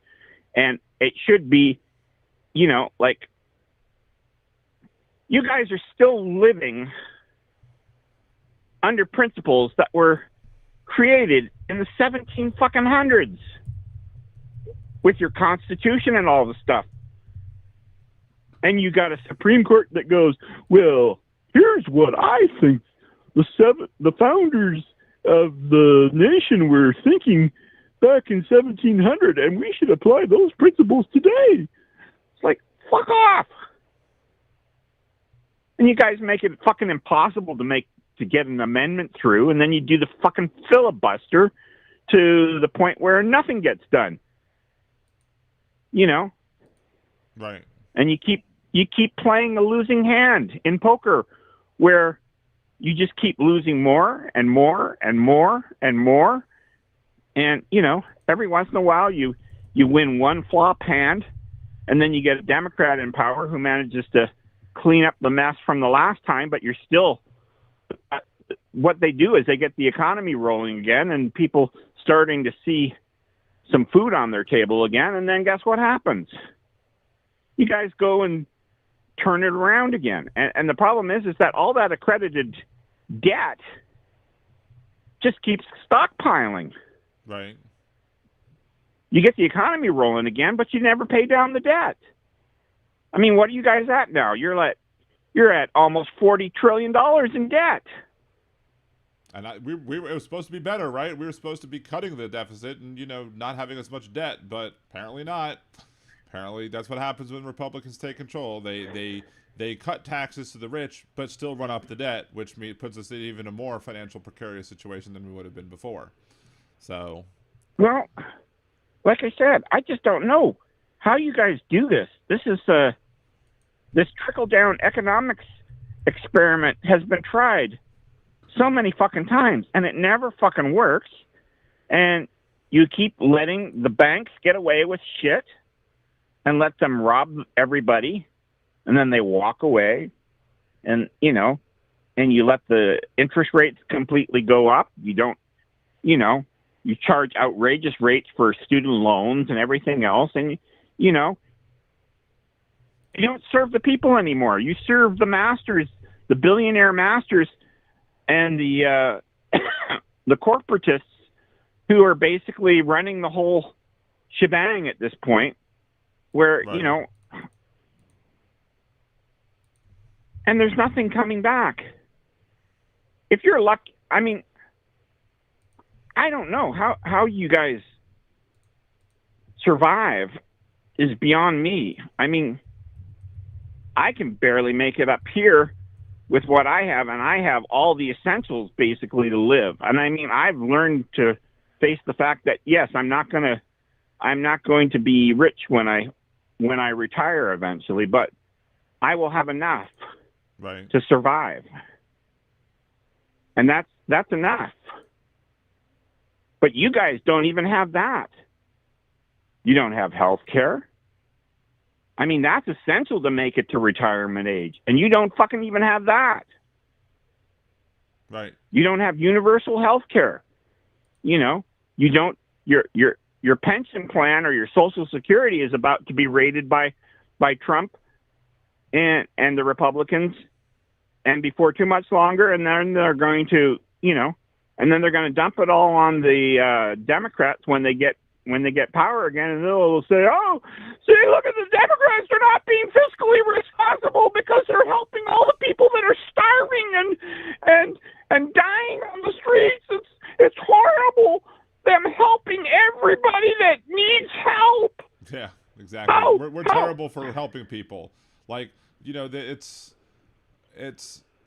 sometimes it's so frustrating listening to the conservative side of the aisle, simply because of the fact that they'll be like, "Oh, it's just creating dependency." No, you're creating dependency by tanking the economy and making it so hard for people to make money because you put these terrible fiscal policies into play that you make them have to rely on it. But there needs to be a safety net. These people think that because you have a safety net, it somehow makes everybody reliant on government. No, you need a safety net to make sure that they don't, you know, fail miserably. And if you want to improve the safety nets, you don't do it by taking the safety nets away. But, you know. But yeah, you know, like, I mean, this is where I'm at right now. You guys are, and that's the thing. Trump is tearing down the government institutions. So your safety net is disappearing right before your eyes. You know, the union busting is happening, which means that the only jobs that had any sort of essential safety net measures built within their contracts are disappearing too. You know, all for what? So that way the billionaires can have more money. Right. You know, like, what are you supposed to do with this? You got more money than you could ever spend in 100 lifetimes. And for what? Oh, so that way I can pollute and destroy the planet faster than ever, and I'll be the only one that has enough money to survive, if it's worth anything later on, because you know, supply and demand, and capitalism at its finest. And these same people who complain about, you know, oh, this handouts or whatever, just to kind of add on to my previous point, these same people will also be like, oh, well, we can't sue private companies like oil because it's going to drive them away and make them not want to do business in our state. Well, if you're not gonna be able to press charges or bring, you know, fines and whatever against companies that violate the law, that pollute the environment, that harm people, then isn't that just a giveaway to those companies? I mean, I don't know how they even can come up with these ideas in. Yeah. But the thing is now capitalism is gone completely rogue. Mm-hmm. You know, like now Toyota, I just saw it. Toyota now has subscription services to use a radio mm-hmm. to allow your Bluetooth to basically plug in and play your music on the radio that's in the car. And the same thing with Hyundai. Hyundai is now basically white code writing that the only people that are allowed to do a brake job on a Hyundai or a Sonata or Rio or whatever, the Kia, well, don't are get going me to started be on Kia mechanics. and Hyundai. Don't get me started on Kia and Hyundai, because those motherfuckers piss me off. Oh, yeah. We've talked about that a little bit. I have a couple of videos posted on that already. I need to make more because Kia fucking sucks. But go on. But they're making it now so that way the only people who can basically service your car are the dealerships.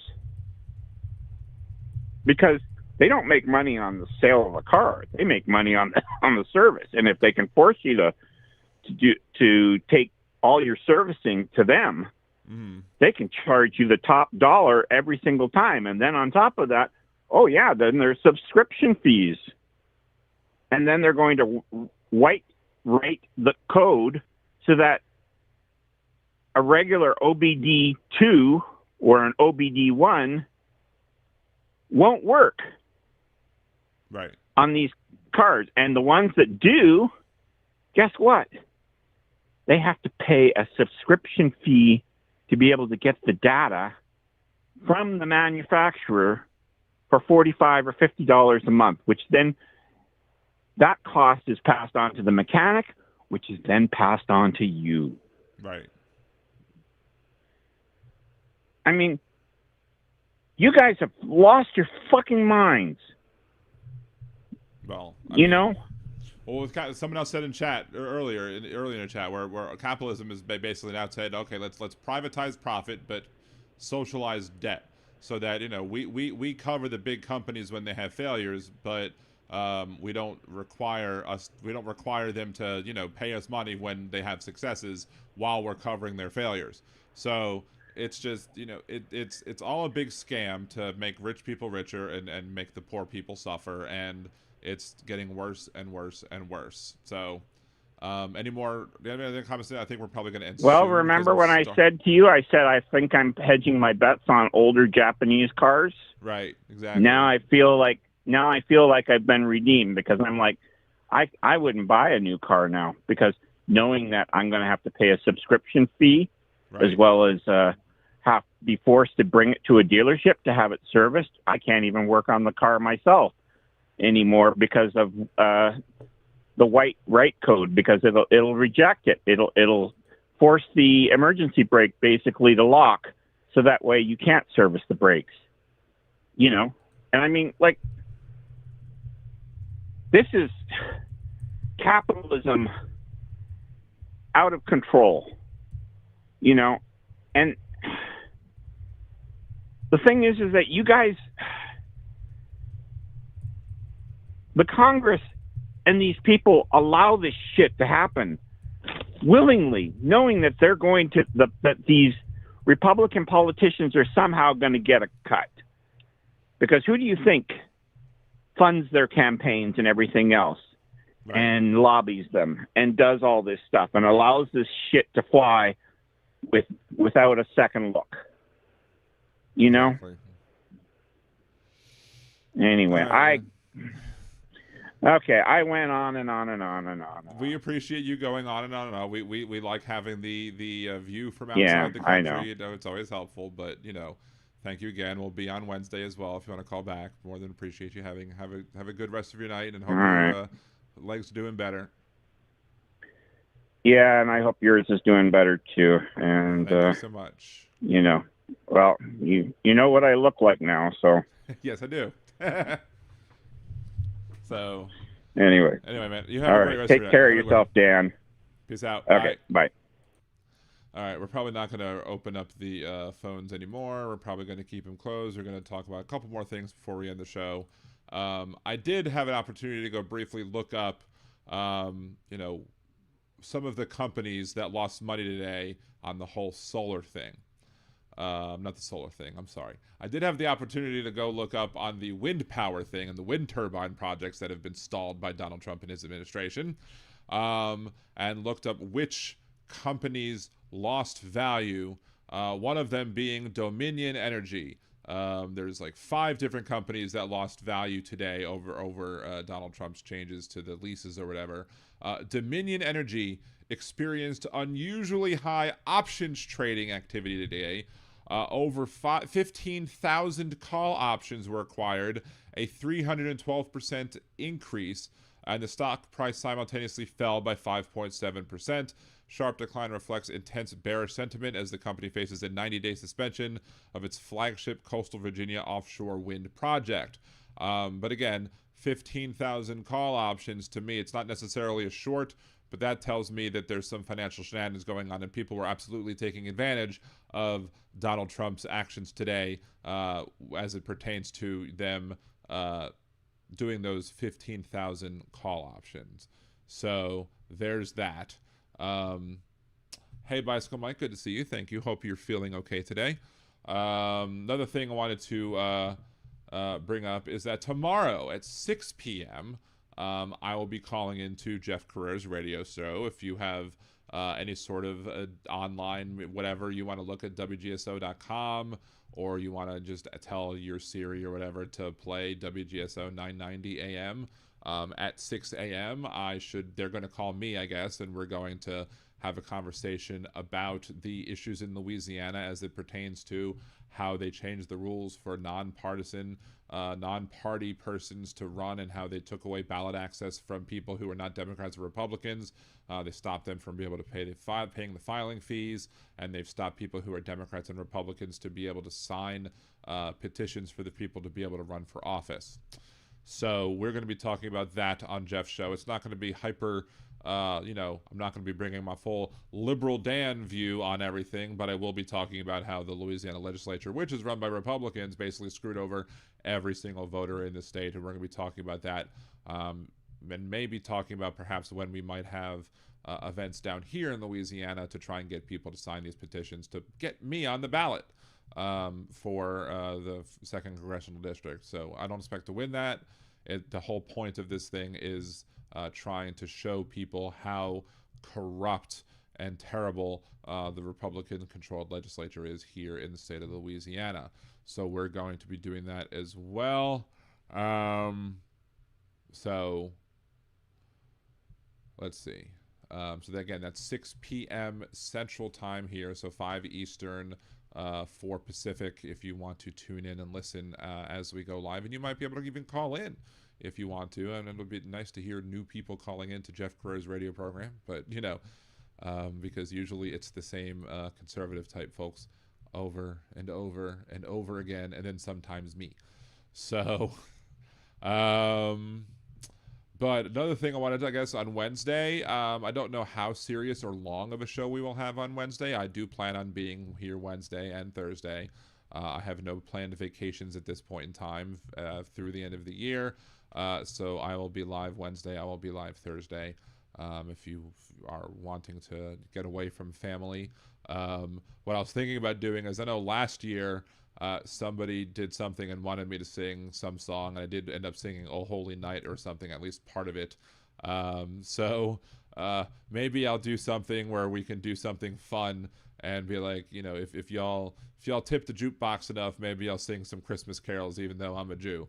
Make the Jew sing Christmas carols, and I'll sing something. Maybe I'll do something like that to make it fun, and also give y'all an opportunity to give me some little Christmas gifts. Give the Jewish person some Christmas gifts or whatever. So you are slowly recovering, Blake. So good to hear. Thank you. Good to hear that. I'm glad you're around. I'm glad you're slowly recovering. Slow recovery is better than no recovery, right? So, see, 250 kilo ohm software like Photoshop and protocols went to subscription years ago. Maybe not apples to apples.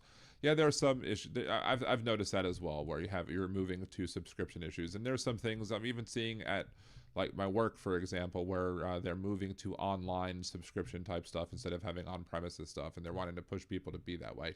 Of course, it costs more money to actually get that implemented, and that's a whole other thing I have to deal with. But that's work-related and not podcast-related, so we're not going to go too much into that. However, what we will do, though, is, I guess at this point, say thank you all for watching. If you haven't smashed that like button first or already, please make sure to do so. We do have 26 viewers and 32 likes, so thank you for topping that. At some point next year, I would like to see our viewership grow more and more and more, which it's going to need your help. You need to, help the algorithm out and get other people seeing that y'all are, commenting on stuff. Comment on videos, share videos, like videos. Again, according to Riverboat Jack, commenting is the best thing for you to do. I can't speak specifically that is correct or not, but I have no reason to think that she's lying, so it can't hurt, right? So try and have some interactions, and if you don't feel like interacting with the conservative idiots, and sometimes we'll comment on my content, you can at least just have conversations with yourselves just to help out the algorithm up, and that would also be good as well. So again, Venmo Liberal Dan, buy me a cider, Liberal Dan Radio at buymeacoffee.com, or just go to liberaldan.com, click the Buy Me a Cider button. You can become a patron, patreon.com/liberaldan, patreon.liberaldan.com. We do have the Discord up and running if people are there. We'll make some changes as we go. I'll be looking into trying to see what we're going to do to get the Liberal Dan Radio After Dark, Liberal Dan After Dark, up and running on a separate channel. We'll see how we do with that. Otherwise, thank everybody for joining. Appreciate y'all. We'll go out with some more music as we always do. Y'all have a great night. Peace. Trump piled debt, trillions tall. Promised Mexico would fund that wall. Praised dictators, said they're strong. Had Joe done it, they'd say he's wrong. Had Biden done it, MAGA would flip. Had Biden done it, whole numbers would flip. Had Biden done it, they'd scream foul play. But Trump did it, so it must be okay. Go through crises, storms and war. Called soldiers losers who died in war. Hire his kids to run DC. If it was Hunter, they'd scream treachery. Had Biden done it, MAGA would flip. Had Biden done it, whole numbers would slip. Had Biden done it, Fox News would say I'd evade. But Trump did it, so it must be okay. Love Kim Jong-un, he wrote love letters that take the guns first, lose those rights forever. Signed you spending bills with glee. Had Joe done that, it'd be tyranny. Had Biden done it, MAGA would flip. Had Biden done it, whole numbers would flip. Had Biden done it, they shout up today. But Trump did it, so it must be okay. Kept secret files, countless untold. Said Putin's word was good as gold. Invited the Taliban to come to U.S. soil. If Joe had done that, they'd all recoil. Had Biden done it, MAGA would flip. Had Biden done it, whole numbers would slip.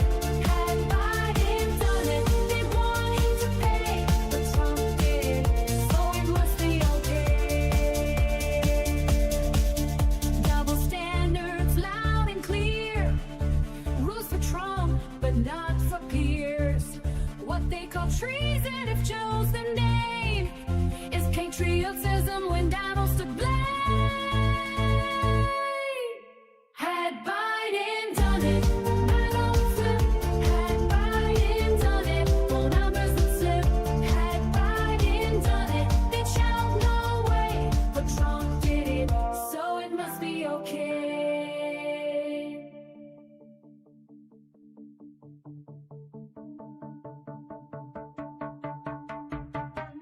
This just in. A sudden spike in logic levels across the city. Citizens report seeing a man with glasses and a podcast mic. We go now live to Liberal Dan. Yo, who you gonna call when Nazi writings on the wall? Call your man Liberal Dan, cause you know we got a plan. The right wing talking shit, but he ain't about to quit. He'll take his proton pack and zap your logic cause it's whack. So who you gonna call when the writing's on the wall? Call your man Liberal Dan, and the rhetoric will fall. It's being reported that Liberal Dan is setting up what appears to be some sort of straw man containment field. He's calling out your lies with his mic, he'll vaporize. Cross the streams in your dreams, bitch, you know that he's too wise. You're like Slimer talking crap, but you walked into his trap. Yo, it's more than entertainment, it's misinformation contained. So who you gonna call when the writing's on the wall? Call your man Liberal Dan, and the rhetoric will fall.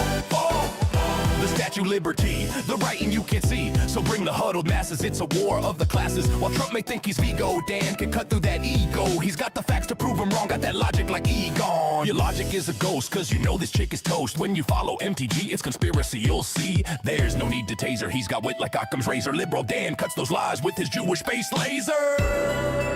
It's unbelievable. Liberal Dan just used the literal dog whistle to lure a large group of internet trolls into what is being called a self-collapsing rhetoric singularity. In all my years of reporting, I've never seen anything like this. So don't call to be a heckler. You ain't no Judge Rexler. He'll bust you like scolery, cause your logic's looking hairy. Right-wing callers think they're cool, but they sounding just like Zool. You the dog, he the man, and yo, his name is Liberal Dan. So who you gonna call when the writing's on the wall? Call your man Liberal Dan, Dan, Dan, and the rhetoric will fall. Liberal Dan, Liberal Dan, Liberal Dan.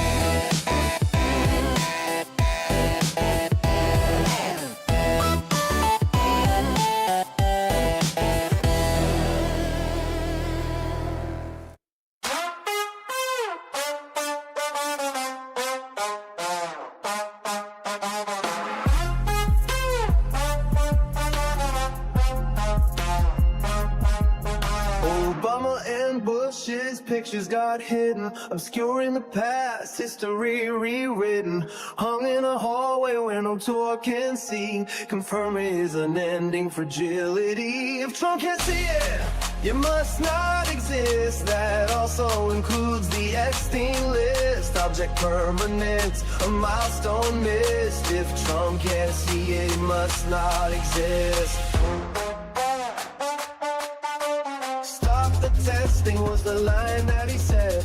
Hundreds of thousands needlessly dead. Now HHS is run by brainworm quack, hiding the truth behind his back. If Trump can't see it, it must not exist. That also includes the Epstein list, an administration run by narcissists. If Trump can't see it, it must not exist.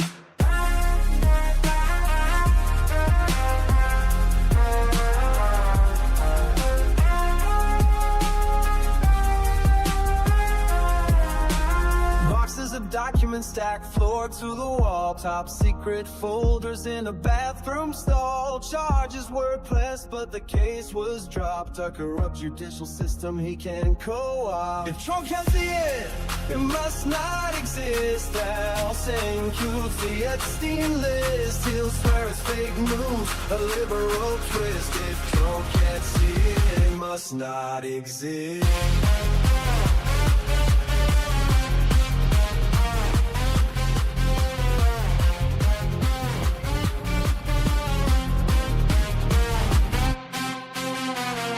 Downtown tents lining the street, invisible people that power won't need. Hide them away so the cameras can't find it. Proof of a system that's cold and unkind. A payout in secret, an NDA sign, an illegal bribe. Michael Cohen fine. Trump got fined too over his gag order, but she didn't gag cause he was much shorter. It must not exist. That also includes the Epstein list. We can't let him win, we must resist. If Trump can't see it, it must not exist.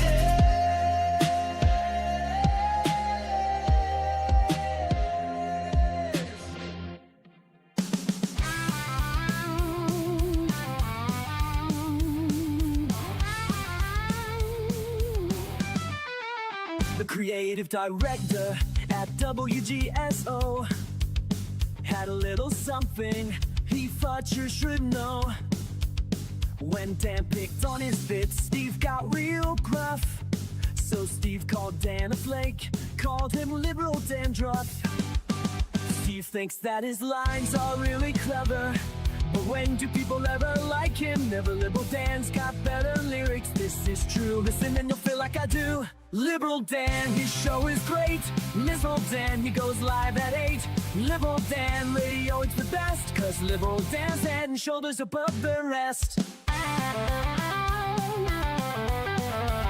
Steve's about to find out his mistake. In this feud, Dan's Kendrick, Steve is Drake. Dan might not be the world's best singer, but he's got more talent in his little finger. Steve thinks that his lines are really clever, but when do people ever like him? Never. Liberal Dan's got better lyrics, this is true. Listen and you'll feel like I do. Liberal Dan, his show is great. Liberal Dan, he goes live at 8. Liberal Dan radio, it's the best, cause Liberal Dan's head and shoulders above the rest.